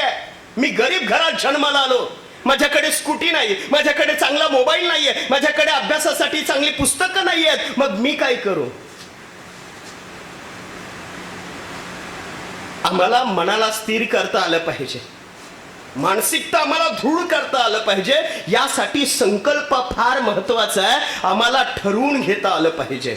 मन तुम्हाला दिलंय, या मनातून योग्य वापर करता आलं पाहिजे. नंबर 3 बुद्धी, टॅलेंट तुमच्या आमच्या प्रत्येकामध्ये आहे. ह्या बुद्धीचा योग्य वापर करता आलं पाहिजे. हरिपाठ जर आपण वाचला असेल ना कधी किंवा ऐकला असेल तर हरिपाठात ज्ञानोबा सांगतात, बुद्धीचे वैभव अन्य नाही दुजे. तुम्हा मला मिळालेलं सगळ्यात मोठं वैभव म्हणजे बुद्धी आहे. या बुद्धीचा योग्य वापर करा. बुद्धीला धार चढवा. एकदा का बुद्धीला धार चढवली ना मग कधी हार मानावी लागणार नाही. याच्यासाठी अधिक पुस्तकं आम्ही वाचली पाहिजेत. अधिक गोष्टी आम्ही ऐकल्या पाहिजेत. इतरांचे असणारे चरित्र आम्ही त्याचं वाचन केलं पाहिजे. थोर महात्मे होऊन गेले, चरित्र त्यांचे पहा जरा, आपणही त्यांच्या सम व्हावे, हाच सापडे बोध खरा. त्या विचारांवर आम्हाला चालता येईल का याचा आम्हाला विचार करावा लागणार आहे. बुद्धिवानाची गौरव केला जातो. आपण या ठिकाणी आलात ना, तुमच्यामध्ये टॅलेंट आहे, तुम्ही बुद्धिवान आहात म्हणून आपल्याला या ठिकाणी बोलवणं धाडलंय, म्हणून आपला या ठिकाणी सन्मान होतोय, म्हणून आपला या ठिकाणी गौरव होतोय. बुद्धी, ह्या बुद्धीमध्ये सकारात्मक विचार ठेवा, नकारात्मक विचार नको. सकारात्मक विचार असायला हवे, निगेटिव्हिटी नको. माझ्याकडून हे होणार नाही, मला ते जमणार नाही, अरे हा विचारच काढून टाका. या जगामध्ये कुठलीच गोष्ट अशी नाही की जी अशक्य आहे. कालिदास मंदबुद्धीचा, ह्या मंदबुद्धीच्या कालिदासाला सगळ्यांनी अवेरलं, धिक्कारलं.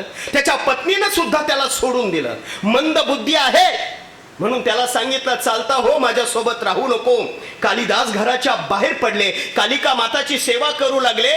कालिका मातेची एवढी सेवा केली, एवढी भक्ती केली, निर्बुद्ध असणारे कालिदास मनाला स्थिर केलं, बुद्धीची एकाग्रता वाढवली आणि कालिदास जगातील सगळ्यात मोठा साहित्यिक ठरला. त्या निर्बुद्धाचा कवी, महाकवी कालिदास ठरला. शाकुंतला नावाचं नाटक ज्या माणसानं, व्यक्तीनं लिहिलं. लक्षात घ्या, तुमच्या आमच्या प्रत्येकामध्ये बुद्धीची ती क्षमता तुम्ही आम्ही सगळेजण करू शकतो. यासाठी बुद्धी सतेज असली पाहिजे. पॉझिटिव्ह विचार ठेवा, निगेटिव्ह विचार या बुद्धीतून काढून टाका. निगेटिव्ह विचार येतो ना मनामध्ये, कधीही निगेटिव्ह विचार येतात. अपयश आलं, परीक्षेमध्ये अपयश झालो, हरलो, लगेच माणूस निगेटिव्ह होऊन जातो. माणसाचा मूड आहे ना हा कधी बदलतो. अगदी दर 2 मिनिटाला माणसाचा मूड बदलतो. म्हणजे स्टेटस ठेवला आणि त्या स्टेटसला कोणी लाईकच नाही केला की हा डिसलाईक होतो. मला ह्या मोबाईलचं अप्रूप वाटतं सर. ह्या मोबाईलमध्ये अनेक इमोजी आहेत, पण वाढदिवसासाठी आणि श्रद्धांजलीसाठी एकच गुच्छ आहे. हॅपी बर्थडे टू यू एकच गुच्छ, आणि श्रद्धांजली व्हायची असेल तोच गुच्छ. हा डिसलाईक होऊन जातो माणूस आणि मग स्वतःला संपवण्याचा विचार करतो. अपयश आलं की त्याला जगणं नकोसं वाटतं. आपण नीटची पेपर पाहिली, भारताच्या शिक्षण व्यवस्थेमधलं नीटचा पेपर नीट फुटला आणि नीटचा पेपर फुटल्यामुळं अनेक विद्यार्थ्यांची स्वप्न भंग पावली. 21 विद्यार्थ्यांनी आत्महत्या केली, स्वतःचं जीवन संपवलं. 21 विद्यार्थ्यांची आत्महत्या म्हणजे देशाचं झालेलं सगळ्यात मोठं हे नुकसान आहे, समाजाची झालेली सगळ्यात मोठी हानी आहे. कारण ह्या 21 विद्यार्थ्यांमध्ये मोठे डॉक्टर, मोठे अधिकारी घडणार होते. हे आपलं झालेलं सगळ्यात मोठं नुकसान आहे. लक्षात घ्या. माझ्या या ठिकाणी बसलेल्या विद्यार्थी बांधवांना विनंती आहे, भगिनींना विनंती आहे, असं टोकाचं पाऊल आपण कधीच उचलू नका. आजची सुद्धा एक घटना आपण ऐकली. या ठिकाणी निवेदक सरांनी सांगितलं की एका मुलाला iPhone 15 हवा होता. त्यांनी वडिलांना सांगितलं, आईला सांगितलं, मला iPhone 15 घेऊन या. पण वडिलांची परिस्थिती नव्हती, तुटपुंज्या पगारावर काम करत होते, साध्या कंपनीमध्ये ते कामाला होते. त्या वडिलांनी सांगितलं होतं, आले लेकरा, नाही मला तुला iPhone 15 घेता येईल, पण मी नक्कीच प्रयत्न करील. तो डोंगराच्या शेवटच्या कड्यावर उभा होता. आई आणि वडील दोघं जण हात जोडून विनंती करत होती, लेकरा थोडा वेळ थांब ना, थोडा वेळ थांब, अरे स्वतःला गहाण ठेवतो, पण तुझ्या हातामध्ये आयफोन 15 देतो. पण लेकरानं नाही ऐकलं. त्या लेकराला वाचवण्यासाठी वडिलांनी त्याचा हात धरण्याचा प्रयत्न केला, पण त्या लेकरानं वडिलांच्या हाताला झटका देतानाच लेकरू आणि बाप त्या कड्यावरून खाली कोसळले. एक मुलगा सोडून गेला, बाप सोडून गेला, आईनं सुद्धा आत्महत्या केली. आमच्या मनामध्ये आत्महत्येचा विचार येतोय. जर असा आत्महत्येचा विचार आला ना, तर आठवा छत्रपती शिवाजी राजांना, आठवा ज्ञानोबा तुकोबांना, अरे आठवा सगळ्या क्रांतिकारकांना, आठवा सगळ्या महापुरुषांना. अरे काय केलं या लोकांनी? संघर्ष. जीवन म्हटलं की संघर्ष हा करावाच लागणार आहे, आणि ज्याच्या जीवनामध्ये संघर्ष नाही त्याचा जीवन, तो जीवनात यशस्वीतेच्या शिखरावर कधीच पोहोचणार नाही. सहज सोपं नाही आहे. एका वेळेला दिशेला जायचं असेल, प्रवास करायचा असेल तर वेडी वाकडी वळण आहे. रस्त्यामध्ये खड्डे आहेत, आणि रस्त्यामध्ये खड्डे असायलाच पाहिजेत. स्वतंत्र भारताची 80 वर्ष झाली, स्वतंत्र उत्सव आम्ही साजरा केला, तरी देखील आमचे 3 प्रश्न सुटत नाहीत. एक पाण्याचा प्रश्न, विजेचा प्रश्न आणि रस्त्याचा प्रश्न. हे प्रश्न सोडवण्यासाठी एक जबाबदार नागरिक म्हणून आपल्याला सुद्धा उभं रस्त्यावर राहणं आज कालाची गरज आहे. रस्ता म्हटला, संघर्ष म्हटला की रस्त्यावर संघर्ष आलाच, आणि तुमच्या आमच्या वाट्याला, प्रत्येकाच्या वाट्याला संघर्ष आहे. जरा बघा ना छत्रपती शिवाजी राजांकडे. शहाजीराजे सोडून जातात, अरे अफजल खान येतोय, शाहिस्ते खान येतोय, मिर्झा राजा जयसिंग येतोय, आणि शिवाजी राजांच्या पुरंदराच्या तहामध्ये मिळवलेले 23 किल्ले शिवाजी राजांना द्यावे लागतात. औरंगजेबाच्या भेटीसाठी दरबारामध्ये शिवाजी राजांना आग्र्याला जावं लागतं. अरे मिळालेलं स्वराज्य धुळीमध्ये मिळालं गेलं. शिवाजी राजानं त्याच धुळीतून पुन्हा हिंदवी स्वराज्य स्थापन केलं. संघर्ष. छोटी छोट्या कारणांमधून आम्ही आत्महत्येचा विचार करतोय. अरे पण स्वतः आत्महत्या करत असताना कधी आपल्या आईवडिलांचा विचार केलाय का? अरे तुमच्यासाठी दिवस रात्र खस्ता खाणारे आई वडील, जरा आठवा, जरा बघा त्यांच्याकडे. मी तर म्हणतो दिवसभरातले किमान 5 मिनिटं आपल्या आईवडिलांसाठी द्या. डोले जरा घट्ट मिठा. आपण कॉलेजमध्ये जावं, आपण एखाद्या ट्युशनला जावं, आणि त्याच वेळेस ट्युशनची फी भरण्यासाठी आई वडिलांकडे पैसे नसतात. शेजाऱ्या मित्रांकडून व्याजानं टक्केवारीनं पैसे घेतात. माझ्या लेकीची फी भरली गेली पाहिजे, माझ्या लेकाची फी भरली गेली पाहिजे. नाही जर फी भरली गेली तर त्याला ट्युशन मधून काढून देतील. तुमच्या स्वप्नासाठी दिवस रात्र अट्टास आणि मेहनत करणारे आई वडील जरा डोळ्यापुढे आणा. आई वडिलांनी मोबाईल आपल्या हातात दिला, पैसे नव्हते वडिलांकडे, हातामध्ये फोन ठेवला. का? माझी मुलगी कॉलेजला जाते. घरी येताना तिला गाडी भेटली नसेल, तिची गाडी चुकली असेल, रिक्षा तिला भेटली नसेल, कॉलेजला जात असताना येत असताना तिला काही अडी अडचण आली तर माझी पोरगी पहिला फोन मला करेल आणि सांगेल, पप्पा अशी अशी अडचण आली आहे. मग तुमचा बाप काम बाजूला सारून लेकीसाठी धावत पडत येईल, लेकाच्या मदतीसाठी तो धावत येईल. 35,000चा फोन आपल्या हातात ठेवला. ज्या आशेनं बाप वाट पाहतो, माझ्या लेकीचा मला एक तरी दिवसातून फोन येईल, पण त्या बापाला दिवसातून एक फोन सुद्धा नाहीये. दूरवरच्या अंतरावरच्या मित्र मैत्रिणींना आम्ही hi bye good morning good night करतो, पण आयुष्याचा रिअल हिरो आई बाप यांना मात्र कधी गुड मॉर्निंग गुड नाईट नाही. आम्हाला बाप समजून घेता आला पाहिजे, आम्हाला आई समजून घेता आली पाहिजे. आयुष्यासाठी खस्ता खाणारा बाप काय असतो बाप लक्षात घ्या. एका कवीनं सांगावं, बाप स्वाभिमानी बाणा, त्याचा कड खर कणा, त्याच्या काळ जात सुद्धा लाजालूची संवेदना. बाप तलवार ढाल, बाप पेटती मशाल, बाप जागतो म्हणून घर झोपते खुशाल. उलाढाली करतो हा बाप फक्त घरासाठी, शिव्या शाप या जगाचे बाप घेतो सारे माथी. बाप साठवितो अश्रू, वाट पाहे त्या क्षणाची, जन्मभराचे रडतो लेक जाताना सासरी. बापा असतो रे कसा, जसा पाण्यातला मासा, त्याच्या डोळ्यातला थेंब कुणा दिसणार कसा. आम्हाला बाप समजून घेता आला पाहिजे, आम्हाला आई समजून घेता आली पाहिजे. छत्रपती शिवाजीराजे संघर्ष करतात, सहज सोपी गोष्ट नाहीये. इवलासा असणारा शिवाजीराजा घोड्यावर कसं बसायचं, मासाहेब जिजाऊ शिवाजीराजांना मैदानामध्ये घेऊन जातात. तलवार कशी फिरवायची, दानपट्टा कसा फिरवायचा, भाला कसा फेकायचा. आणि आता मासाहेब सांगतात शिवाजीराजा, अरे घोड्यावर कसं स्वार व्हायचं. घोडेस्वार दादाला बोलावून घेतलं. राजाला त्या दादाला सांगितलं, दादा शिवाजीराजांना आता घोड्यावर बसवा. शिवाजीराजे घोड्यावर बसले, घोड्यावर मान मारली, घोडा उधळला गेला आणि राजे धाड दिशी खाली कोसळले. फरफटत फरफटत त्या घोडाने घेऊन गेला. रक्त भळबळा बाहेर निघायला लागला आणि सदरेवर बसलेले मासाहेब हसताय. राजे रडत रडत आले आणि आऊसाहेबांना म्हणाले, आऊसाहेब आम्ही घोड्यावरून खाली पडलो, आमच्या अंगाला लागलं, रक्त बाहेर पडलं, पण तुम्ही आम्हाला उठवायला सुद्धा नाही आलात का आऊसाहेब. तेव्हा मासाहेब सांगतात, शुभा तुम्हाला जगण्याचा मंत्र सांगते तेवढा ऐकले करा.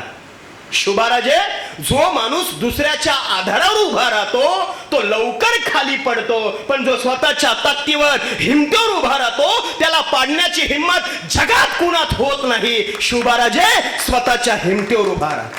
हे सांगणारी आई आहे, ही सांगणारी आई आहे, ही प्रेरणा देणारा बाप आहे. आम्हाला आई बाप समजून घेता आली पाहिजे.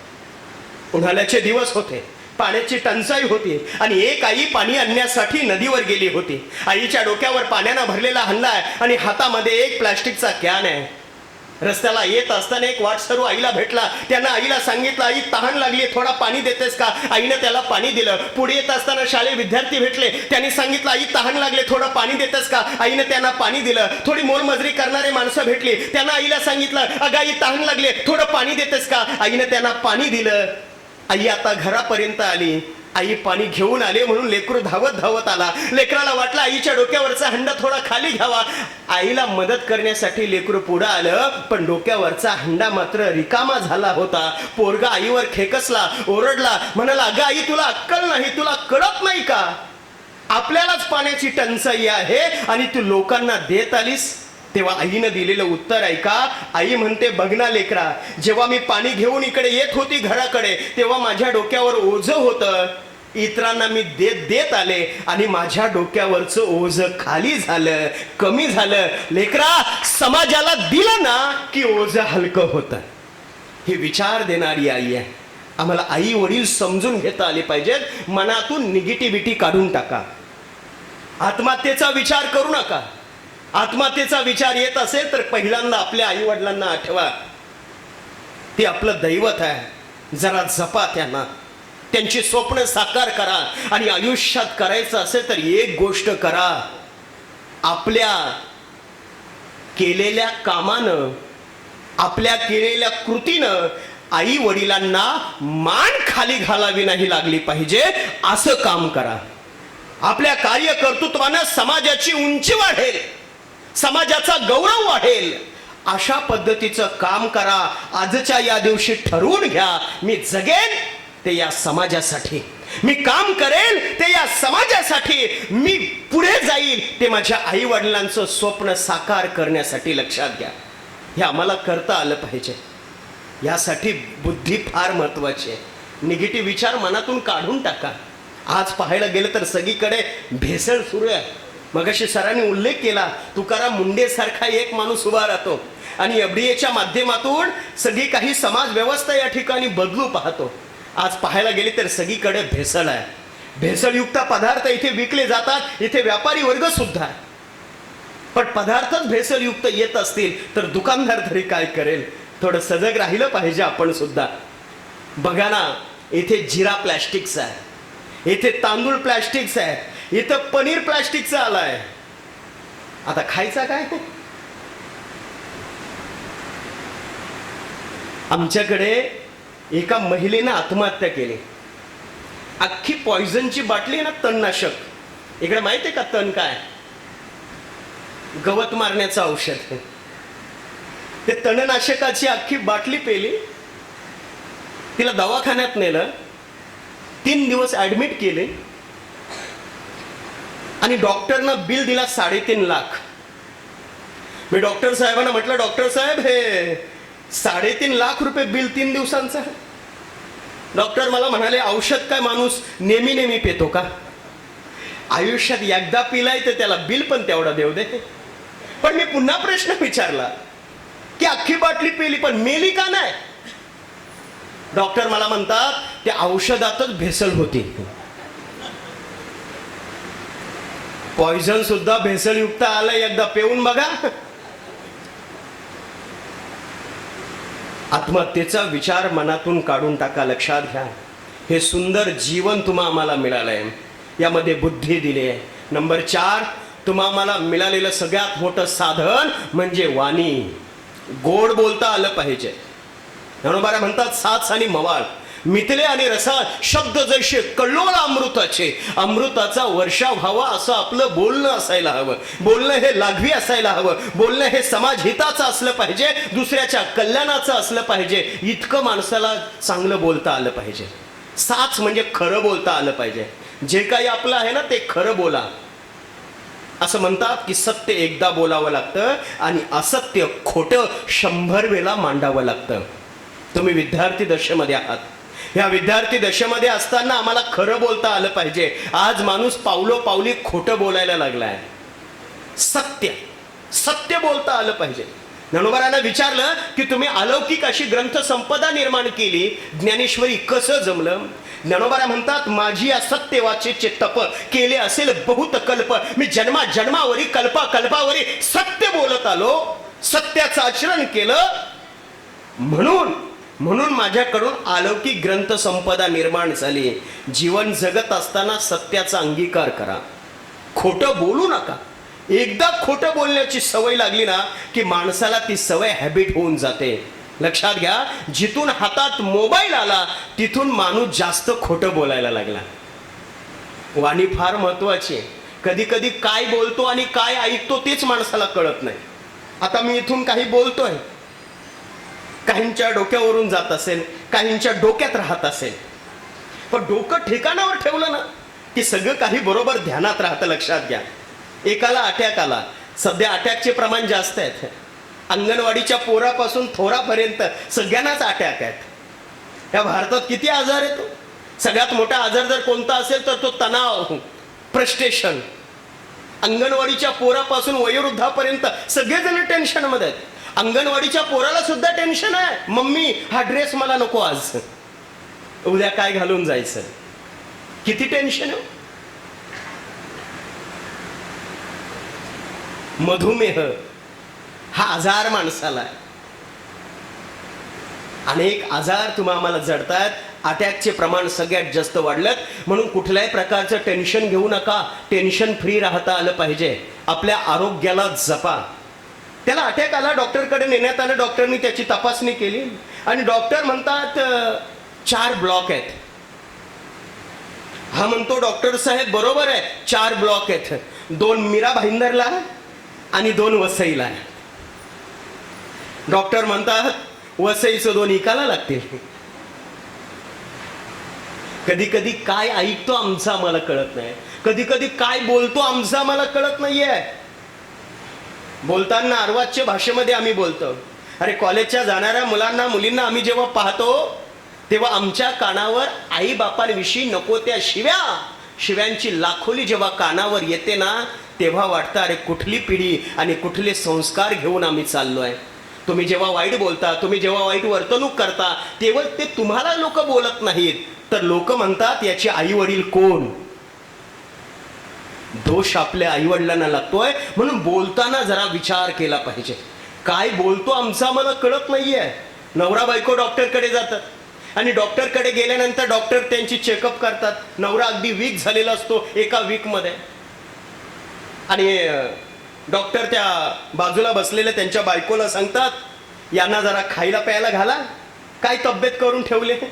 डॉक्टर म्हणतात, बायको म्हणते हो डॉक्टर साहेब मी पण यांना हेच सांगते खातपेत जा, नाही मग एवढं पैसे डॉक्टरच्या मढ्यावर द्यायला लागतात. या आपल्या समाजातला शब्द आहे. काही शब्द आपले फार गोड आहेत. आपल्या समाजातले शब्द वाक्य प्रचार हे सुद्धा आपण जपली पाहिजे, आपली संस्कृती जपली पाहिजे. बोलताना सत्य बोललं पाहिजे. मी बोलून गेलो, जीवनाचं आपल्या जर शिल्प करायचं असेल तर 4 साधनांचा वापर करा. शरीर, मन, बुद्धी आणि वाणी या 4 साधनांचा जर आपण वापर केला तर आपल्या जीवनाचं एक आकर्षक शोभिवंत शिल्प तयार झाल्याशिवाय राहणार नाही. आणि या शिल्प तयार करणारे शिल्पकार जर कोण असतील तर ते म्हणजे आपणच आहोत. आपणच आहोत. म्हणून मीच माझ्या जीवनाचा शिल्पकार आहे. असो, आपला कार्यक्रम पुढे जातोय. आपण या ठिकाणी सगळेजण जमलेले आहात. खूप जण आपल्याला उत्सुकता आहे बक्षिसाची. हे बक्षीस आपल्याला सगळ्यांना मिळणार आहे. भविष्याच्या वाटचालीसाठी आपल्या सगळ्यांना भरभरून खूप खूप शुभेच्छा देतो. आज मला या ठिकाणी बोलवलं, आपल्याशी इंटरॅक्ट मला होता आलं. आपल्यासारख्या सुगंधित मोगऱ्याच्या फुलासोबत माझ्यासारख्या झेंडूच्या फुलाला सुगंधित होण्याचा योग आला, हे मी माझं भाग्य समजतो. समुद्राचा परिसर आहे, समुद्राच्या काठावर फिरायला जावं आणि त्या ठिकाणी एक शिंपळा भेटावा आणि त्या शिंपळा हातात घेतल्यानंतर त्या शिंपळ्यामध्ये एक मोती सापडावा. अगदी तसा या सोन्या मोत्यांच्या माणसासोबत मला या समुद्राच्या काठावर येण्याचा योग आला, हे मी माझं परमभाग्य समजतो. जीवन जगत असताना जीवनामध्ये तेजस्विता असली पाहिजे. तेजस्विता, चेहऱ्यावर एक तेज असलं पाहिजे. मूड ऑफ चेहरा नको. तेजस्विता. छत्रपती शिवाजी राजांचा चेहरा पाहिला कधी? साधू संतांचा चेहरा का पाहिला कधी? क्रांतिकारकांचा चेहरा पाहिला का? त्या चेहऱ्यावर एक तेज आहे. तेजस्विता, तपस्विता असली पाहिजे. मला काय करायचंय, मला काय बनायचंय हे मनामध्ये आत ठरवून घ्या. एकदा ठरवलं आणि त्या तपाविषयी अंतःकरणामध्ये ध्यास ठेवा. तपस्विता. नंबर 3, तत्परता. तत्परता दाखवा. करेल, बघेल, उठेल, नंतर अभ्यास करेल, आता ठरवेल. नाही, अगोदर जे ठरलंय ना त्याच्यासाठी तत्पर राहा. या 3 गोष्टींचा अंगीकार जीवनामध्ये करा. असो, मला या ठिकाणी येता आलं. बोलण्याच्या नादामध्ये 5 मिनिटं अधिकची घेतली, त्याबद्दल दिलगिरी व्यक्त करतो. आज मला आपल्या सोबत सर्वांसोबत येता आलं, या वास्तूला मी फार धन्यवाद देतो. ही पवित्र असणारी वास्तू आपल्या या शहरामध्ये उभी राहते. खरं या सांस्कृतिक भवनाची, या समाज भवनाची आज खऱ्या अर्थानं समाजाला गरज आहे. कारण हे व्यासपीठ, हे खऱ्या अर्थानं हे सांस्कृतिक भवन उद्याच्या आपल्या भविष्याचं विद्यापीठ आहे. याला जपूया, याला पुढे नेऊया, ह्या वटवृक्षासारखं याला बहरूया, याला आपण सगळेजण हात होऊया, अशी आपल्या सगळ्यांना विनंती करतोय. सन्माननीय सुबोध सर आपल्यासोबत मला या ठिकाणी येता आलं. अधिकचे धन्यवाद देतो ते या ठिकाणी मी सन्माननीय किरण सर आहेत, मिलिंद सर आहेत आणि विशेष म्हणजे पुरुषोत्तमजी पाटील साहेब.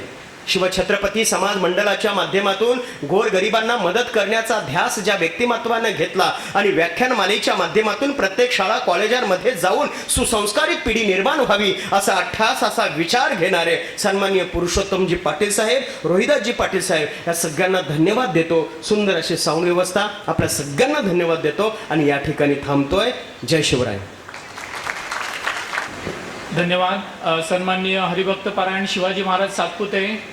श्रावणाचा पवित्र महिना सुरू आहे आणि आजचे आपले प्रमुख वक्ते विनयजी भोईर यांनी श्रावण सरीचा अनुभव दिला.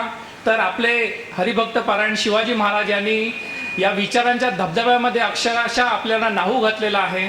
तर त्यांचं सुद्धा धन्यवाद. आणि कार्यक्रमाचा मुख्य केंद्रबिंदू आपल्या विद्यार्थ्यांचा सन्मान आहे. तत्पूर्वी आमच्या आगरी समाज उन्नती संस्थेचे अध्यक्ष सन्माननीय रोहिदासजी पाटील यांना मी विनंती करेन, कृपया आपण अध्यक्षीय मनोगत व्यक्त करावं, म्हणजे लगेच आपल्या विद्यार्थ्यांकडे आपल्याला वळता येईल. राम बालोगी सदानंद महाराजांच्या पवित्र पदस्पर्शाने पवित्र झालेल्या या आगरी भवनमध्ये आपणा सर्वांचं हार्दिक स्वागत. मंचावरील सर्व मान्यवर, महाराज सातपुते महाराज, CA भोईर साहेब आणि मंचावरील सर्व मान्यवर समोर बसले सर्व मान्यवर पालक आणि ज्यांचा आता गुणगौरव होणार आहे ते सर्व विद्यार्थी, आज आपण सगळ्यांनीच ऐकलं, छोट्याने ऐकलं, मोठ्याने ऐकलं आणि सगळ्यांना आपल्या कर्तव्याची कळत नकळत दोन्ही वक्त्याकडून जाणीव झाली असेल आणि ते होणं गरजेचं आहे.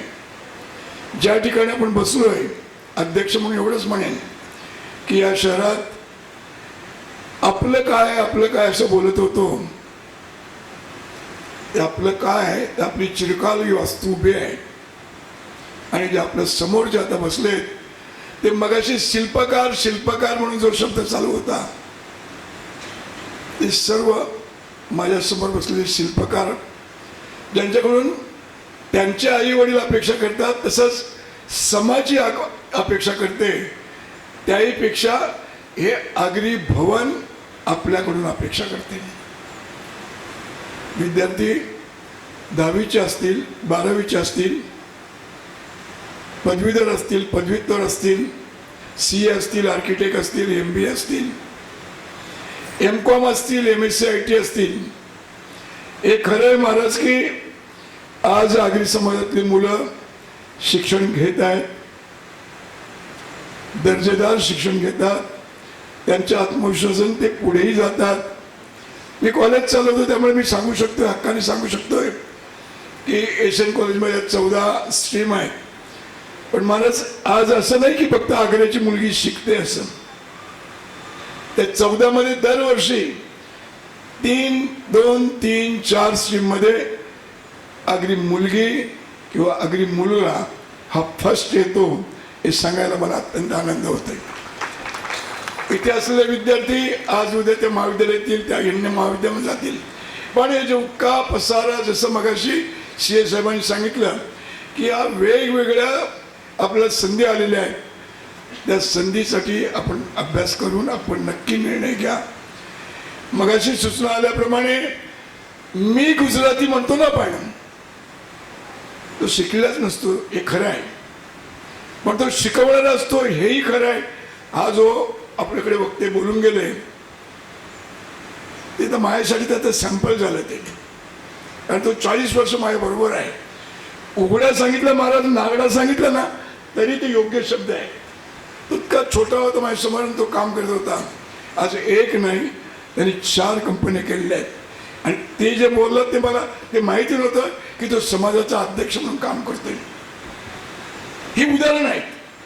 महाराजांनी आपलं शिवाजींचं उदाहरण दिलं, CAने आपलं वेगळं उदाहरण दिलं, हे पण आपलं जवळचं उदाहरण आहे. आणि आपण ह्याच मीरा भाईंदरमध्ये आपण बघतो की गुजराती आता गुजराती होते म्हणून गुजराती बोलतो. अन्य भाषिक आपली प्रगती करू शकतात, आपली प्रगती होते, पण ते कमी काय म्हणतात ते स्पीडने होतंय. ते आपण स्पीड वाढवायची आहे. स्वस्त आपल्या पाठीशी आहे. विद्यार्थ्यांनी कधीही यावं. आपल्यासाठी हे आपलं हक्काचं घर आहे. पण आपलं कॉलेज जरी आपण म्हणतो ना ते सरस्वतीचं मंदिर आहे, पण त्याला मर्यादा आहे. तुम्ही 10वीपर्यंत शाळा असेल तर 10वीपर्यंतच तुम्ही तिकडे जाल. ती 12वीपर्यंत असेल तर 12वीपर्यंत जाल. ते डिग्री असेल तर डिग्रीपर्यंत जाल. ती पोस्ट ग्रॅज्युएट हे आपलं भवन, हे आपलं भवन आहे समजून तुम्ही सर्वांना यायचं आहे. अनेकांना आपल्याला बोलवायचं आहे, आपल्याला दाखवायचं आहे की हो हे आपलं आगरी भवन आहे. आता विद्यार्थ्यांचा नीट शिस्तीमध्ये त्यांचं बक्षीस वितरण समारंभ होईल. आपण सर्वांनी धीर धरायचा आहे, संयम ठेवायचा आहे. धन्यवाद. सन्माननीय आमच्या आगरी समाज उन्नती संस्थेचे अध्यक्ष आणि या आगरी भवनाच्या स्वप्नाचे शिल्पकार सन्माननीय रोहिदासजी पाटील. सर्व आजच्या विद्यार्थ्यांना मी विनंती करीन, आपण सर्व टेक्नोसेवी आहात. बाहेर आम्ही एक QR कोड लावलेला आहे. आजच्या या कार्यक्रमाबद्दल आपल्याला काय वाटलं हा अभिप्राय आपण नक्की या QR कोडच्या माध्यमातून नोंदवा. कारण आपल्याला जसं कौतुकाचं आवश्यकता असते तसं आम्हाला आयोजकांना सुद्धा जर कोणी कौतुक केलं तर आमच्या अंगावर सुद्धा मुठभर मास चढेल. त्यामुळे मी सर्वांना विनंती करेन, सर्व विद्यार्थ्यांना विनंती, अल्पोपहार आपल्या जागेपर्यंत येत आहे त्यामुळे कोणीही जागा सोडू नका. कार्यक्रमाचा पुढचा विभाग आहे देणगीदारांचा सन्मान. पण मला वाटतं एका देणगीदारांचा सन्मान आपण केलेला आहे. सन्माननीय देवेंद्र पोपटलाल शहा. माझ्या माहितीनुसार ते उपस्थित नाही आहेत, फक्त त्यांच्या नावांचा उल्लेख मी करतो. श्री रमेश वैतीजी यांच्यासाठी जोरदार टाळ्यांचा कडकडाट करूया आपण. श्री गणेश शेट्टी आपले देणगीदार आहेत. श्री हसमुख गेहलोत आपले देणगीदार आहेत. ह्यांनी आपल्या या आगरी भवनाच्या स्वप्नाचा साकार व्हावं, प्रत्यक्षात यावं, यासाठी आपल्याला देणगीचा मदतीचा हात दिलेला आहे. तर ते जरी उपस्थित नसले तरी आपण त्यांच्या नावाचा उल्लेख करून आपण त्यांना कृतज्ञता अर्पण करूया. आणि लगेच आजचा मुख्य केंद्रबिंदू तो म्हणजे विद्यार्थ्यांचा सत्कार, त्याला आपण सुरुवात करूया. सन्माननीय रमेशजी वैती आज आपल्यामध्ये हजर आहेत. मी त्यांना नम्र विनंती करतो, कृपया आपण मंचावर या. आजचा जो अल्पोपहार आहे तो श्री दिवेश उदियार SL इनोव्हेशनचे मालक त्यांनी आपल्याला दिलेला आहे. तर त्यांचे सुद्धा अतिशय मनपूर्वक धन्यवाद. मी विनंती करेन आमच्या संस्थेचे अध्यक्ष सन्माननीय रोहिदाजी पाटील यांना.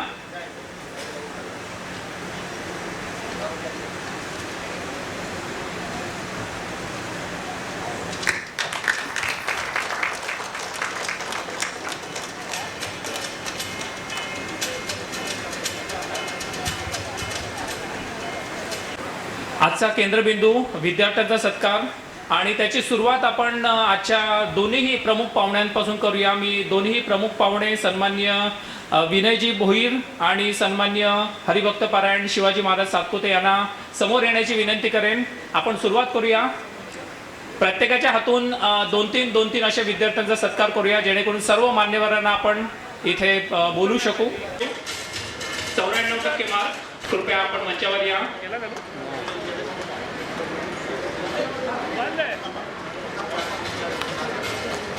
हर्षिका. प्रांजल शरद भोईर राईगाव 90.80% मार्क.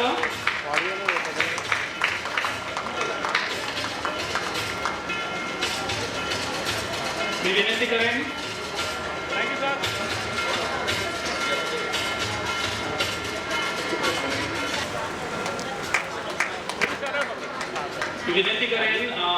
सन्माननीय शिवाजी महाराज सातपुते यांना कृपया आपण आसनस्थ व्हावं. आजचे दुसरे पाहुणे विनय नंदकुमारजी भोईर, कृपया आपण समोर या.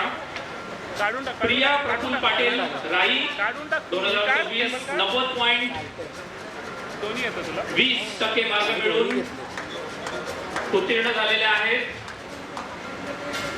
त्यानंतर लगेच Riya Ashok Patil Juchandra 89.40% mark.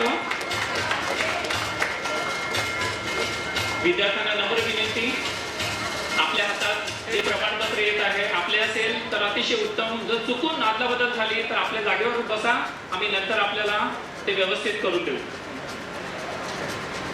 Amol Prajapati मुर्दागाव 89% mark. Thank you.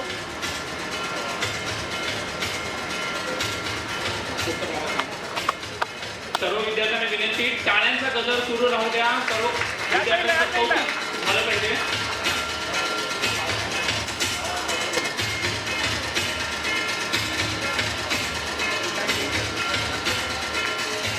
धन्यवाद. सन्माननीय विनयजी भोईर, आपण कृपया आसनस्थ व्हा. श्री अमोलजी पाटील यांना मी विनंती करेन, कृपया आपण समोर या.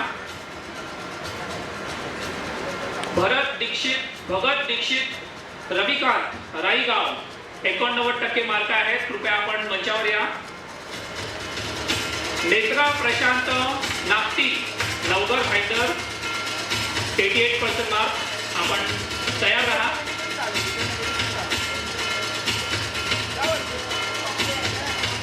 मध्ये आला लोक आला पाहिजे.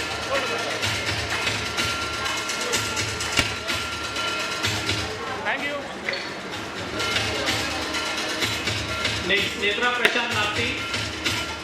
तनुश्री संभाजी पाटील जुचंद्र 83.20% मार्क.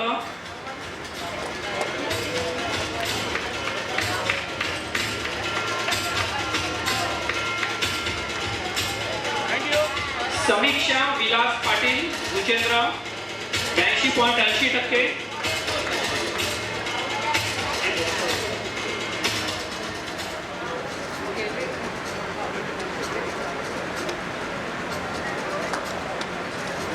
थँक्यू.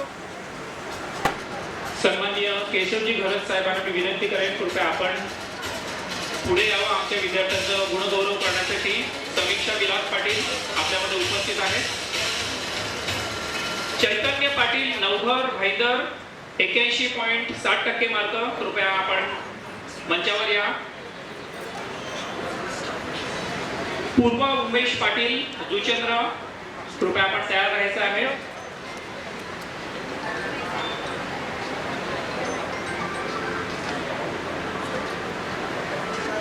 थोडे या साईडला बाळा थोडे टाळ्यांच्या गजरात आपण सर्वांचं कौतुक करायचं. सर्व पालकांना आणि विद्यार्थ्यांना नम्र विनंती, टाळ्यांचा कडकडाट होऊ द्या. थँक्यू.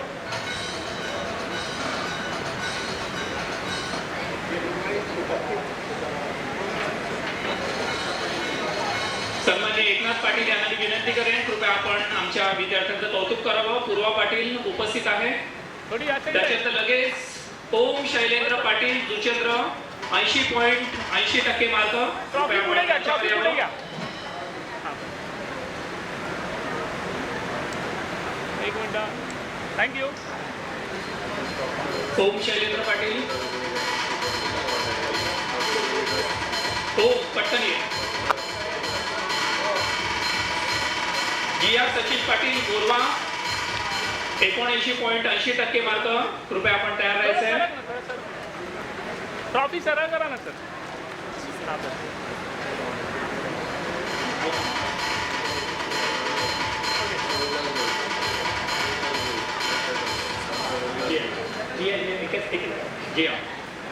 जिया सचिन पाटील. सन्माननीय रोहिदाजी रोहित साहेबांना मी विनंती करेन कृपया आपल्या हस्ते डॉक्टर वंश जयेश पाटील राईगाव 79.40%. कृपया मंचावर यावं.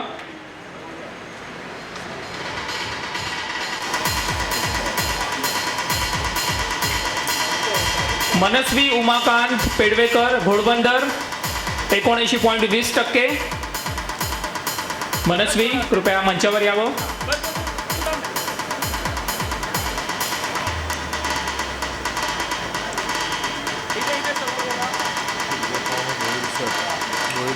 DJ Assis SK.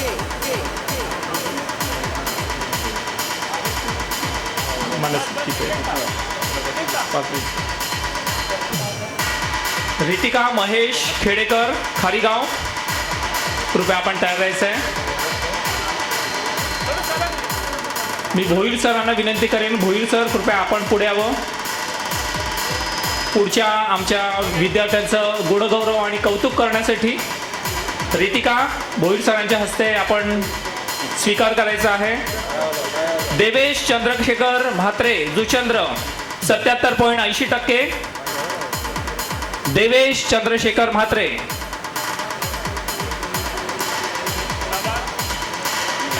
लगेच निधी दिलीप पाटील जुचंद्र 77.20%. उपस्थित राहायचं आहे.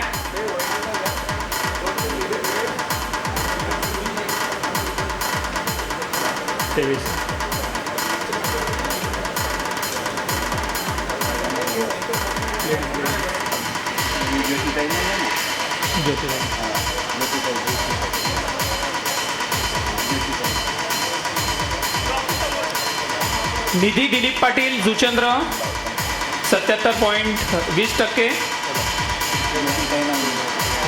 भोईर सर आपण कृपया आसनस्थ व्हा. मी ज्योती पाटील यांना विनंती करेन. ज्योतिबाई कृपया आपण विद्यार्थ्यांचा गुणगौरव करण्यासाठी सामोरे यावं. सन्माननीय ज्योती पाटील निधी दिलीप पाटील जुचंद्र हिचा सत्कार करत आहेत. खेराडे शुभम बालाजी मूर्धा 86.20%. खेराडे शुभम बालाजी कृपया समोर यायचं आहे.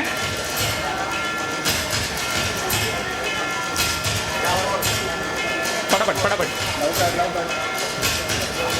अरे जा तुझंच आहे ते. प्रेम तानाजी पाटील जुचेंद्र 75.60%. कृपया मंचाकडे यायचं आहे. मी विनंती करेन ज्योतिताई आपण आसनस्थ व्हा.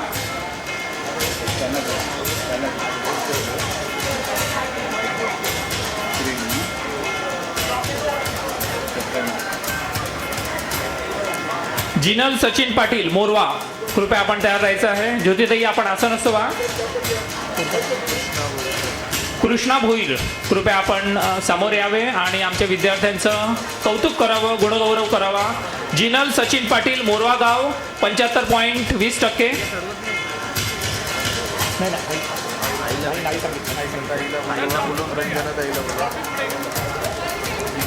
रितेश महेश केदारकर खारीगाव 73.00, कृपया मंचावर यावं.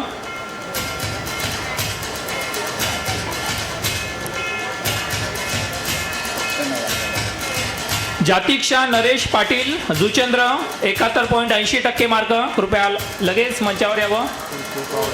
महाराज मनीष कारमळे, मनीष महाराज कारमळे त्यांनी कृपया नावणे.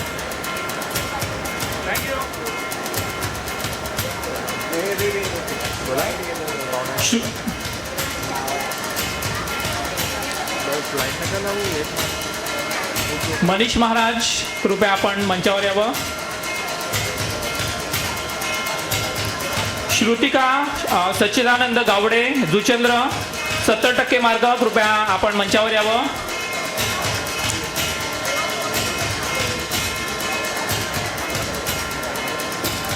लगेच पटापट. समीक्षा निवृत्ती म्हात्रे जुचंद्र 70% मार्क, कृपया आपण लगेच तयार राहायचं आहे.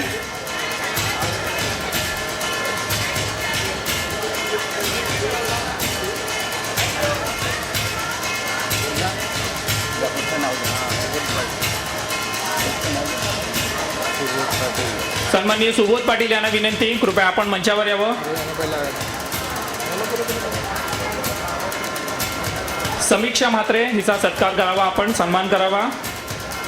भोईर स्वरांदा लक्ष्मण जुचंद्र 69% मार्क, कृपया आपण मंचावर यावं. निर्भय हंसराज म्हात्रे जुचंद्र, आपण सुद्धा तयार राहावं.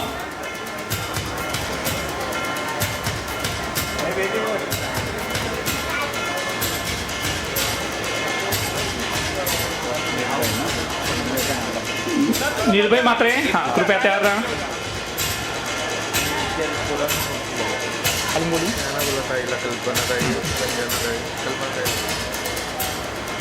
धन्यवाद सन्माननीय सुबोध पाटील सर. मी विनंती करेन कल्पनाताई म्हात्रे यांना, कृपया आपण.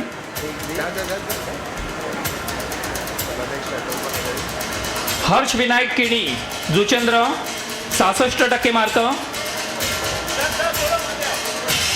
हर्ष विनायक किणी, कृपया आपण मंचावर यावं. त्याच्यानंतर लगेच हर्ष अजित पाटील, आपण तयार राहावं. जुचंद्र 64% मार्क. सन्माननीय कल्पनाताई म्हात्रे, माजी स्थायी समिती सभापती मीरा भाईंदर महानगरपालिका.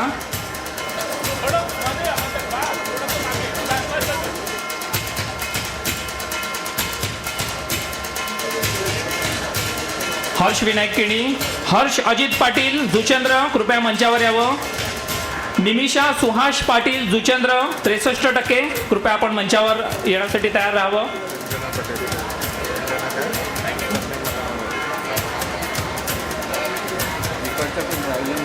सन्माननीय रंजनाताईंना विनंती, कृपया आपण मंचावर यावं.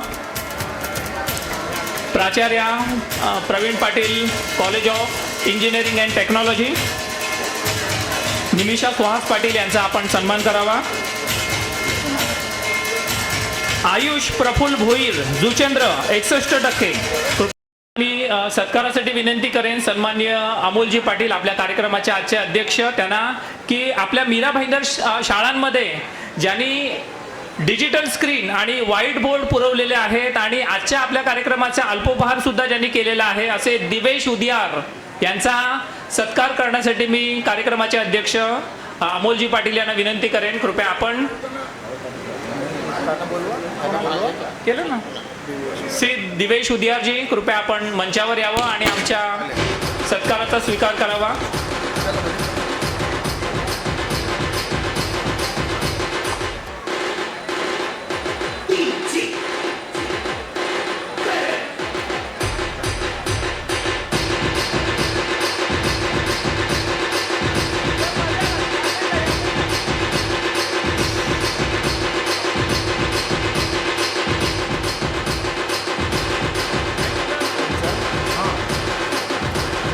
रुद्रा नितीन पाटील विरार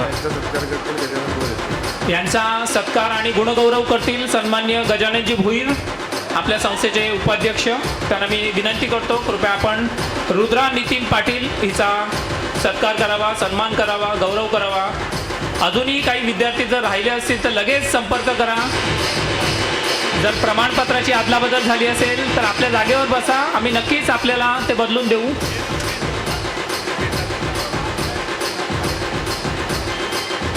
कैरवी म्हात्रे आपण उपस्थित आहात का? कैरवी म्हात्रे, विद्यार्थ्यांचं आम्ही गुणगौरव केलेला आहे, पण आमच्या हातून, आयोजकांच्या हातून जर काही चूक झाली असेल तर कृपया आम्हाला लगेच सांगा. आपण लगेच मंचावरती आपला सत्कार करू, कारण असं व्हायला नको की आम्ही कार्यक्रमासाठी बसलो पण आमचा सत्कारच झाला नाही, सन्मान झालाच नाही, आम्हाला मंचावर जाण्याची संधी मिळाली नाही. तर आपल्याला सुद्धा व्यासपीठावर आम्ही बोलू. कृपया आमच्याकडून अनावधानाने कोणाचं नाव राहिलं असेल तर मी नम्र विनंती करतो. रिद्धेश संतोष पाटील उपस्थित आहेत का?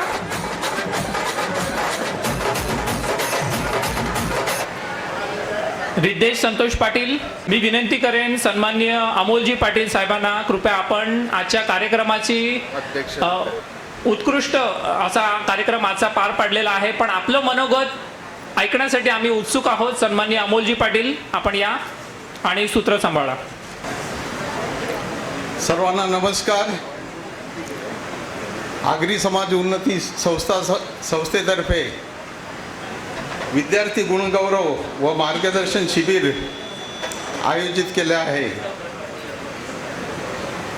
या शिबिरामध्ये आगरी समाजातील मुलांनी 10वी 12वी तसेच डॉक्टर, इंजिनियर अशा काही पदव्या घेतलेल्या आहेत. अशा विद्यार्थ्यांचा सत्कार आगरी समाजातर्फे आज करण्यात आला. संस्थेचे अध्यक्ष रोहिदास काका पाटील हे नेहमीच विद्यार्थ्यांच्या कलागुणांना वाव देण्यासाठी नवनवीन उपक्रम राबवत असतात. त्याचपैकी विद्यार्थी गुणगौरव व मार्गदर्शन शिबिर आयोजित करून विद्यार्थ्यांना भविष्यातील पुढील वाटचालीसाठी मार्गदर्शन करण्यासाठी हरिभक्त पारायण श्री शिवाजी सातपुते महाराज यांना आमंत्रित करून त्यांनी विद्यार्थ्यांना खूप चांगलं मार्गदर्शन केलेलं आहे. काही विद्यार्थी नाराज होऊन दुसरा मार्ग पत्करतात. ते का करू नये याबद्दल त्यांनी खूप मार्गदर्शन चांगलं केलेलं आहे. तसेच विनय नंदकुमार भोईर CA साहेब यांनी सुद्धा विद्यार्थ्यांना चांगलं मार्गदर्शन केलेलं आहे. या मार्गदर्शनातून चांगला बोध विद्यार्थ्यांनी घ्यावा व आपली पुढील वाटचाल सुरू ठेवावी. या कार्यक्रमासाठी हरिभक्त पारायण श्री शिवाजी सातपुते महाराज हे वेळात वेळ काढून आपण आमंत्रित केल्याने खास शहापूरवरून इथे आलाय, त्यांचा मी खूप खूप आभारी आहे. तसेच विनय नंदकुमार भोईर CA यांनी पण वेळात वेळ काढून विद्यार्थ्यांना चांगलं मार्गदर्शन केलं, त्यांचाही मी खूप आभारी आहे. आदरणीय उपस्थित मान्यवर, पालकवर्ग आणि आपल्या समाजाचा अभिमान असलेल्या विद्यार्थ्यांनो, आगरी समाज उन्नती संस्थेतर्फे मी सर्वांचे मनपूर्वक आभार व्यक्त करतो. आज विद्यार्थी मार्गदर्शन व सत्कार समारंभ यशस्वीरित्या पार पाडण्यासाठी अनेकांनी थेट व प्रत्यक्ष व अप्रत्यक्ष सहभाग घेतला आहे. त्या सर्वांचा मी आभारी आहे. सर्वप्रथम आपल्या पाहुण्यांनी आपल्या विद्यार्थ्यांना मार्गदर्शन करून नवीन दिशा, नवीन प्रेरणा आणि भविष्याकडे पाहण्याचा अधिक सकारात्मक दृष्टी दिलेली आहे. याचबरोबर आजच्या कार्यक्रमासाठी ज्याने आर्थिक आणि नैतिक सहकार्य दिले त्या आमच्या उदार देणगीदारांचे मनपूर्वक आभार. त्यांच्या सातत्यपूर्ण समर्थनामुळेच संस्थेची स्वप्ने आणि आपल्या आगरी भवनाच्या उभारणीचे कार्य अधिक दृढपणे पुढे सरकत आहे. कार्यक्रम यशस्वी आयोजनासाठी परिश्रम घेतलेल्या सर्व कार्यकर्ते आणि आयोजन समितीचेही मनपूर्वक अभिनंदन आणि आभार मानतो. आपल्याला अल्पोपहाराची व्यवस्था SL इनोव्हेशनचे मालक दिवेश उदियार यांचेही खास आभार मानतो. तसेच RK डेकोरेटर्सचे सुभाष किणी यांचासुद्धा मी आभार मानतो. आणि शेवटी आपल्या विद्यार्थ्यांचे ज्यांच्या उर्मी आणि जिद्दीमुळे आजचा दिवस खऱ्या अर्थाने सार्थक झाला.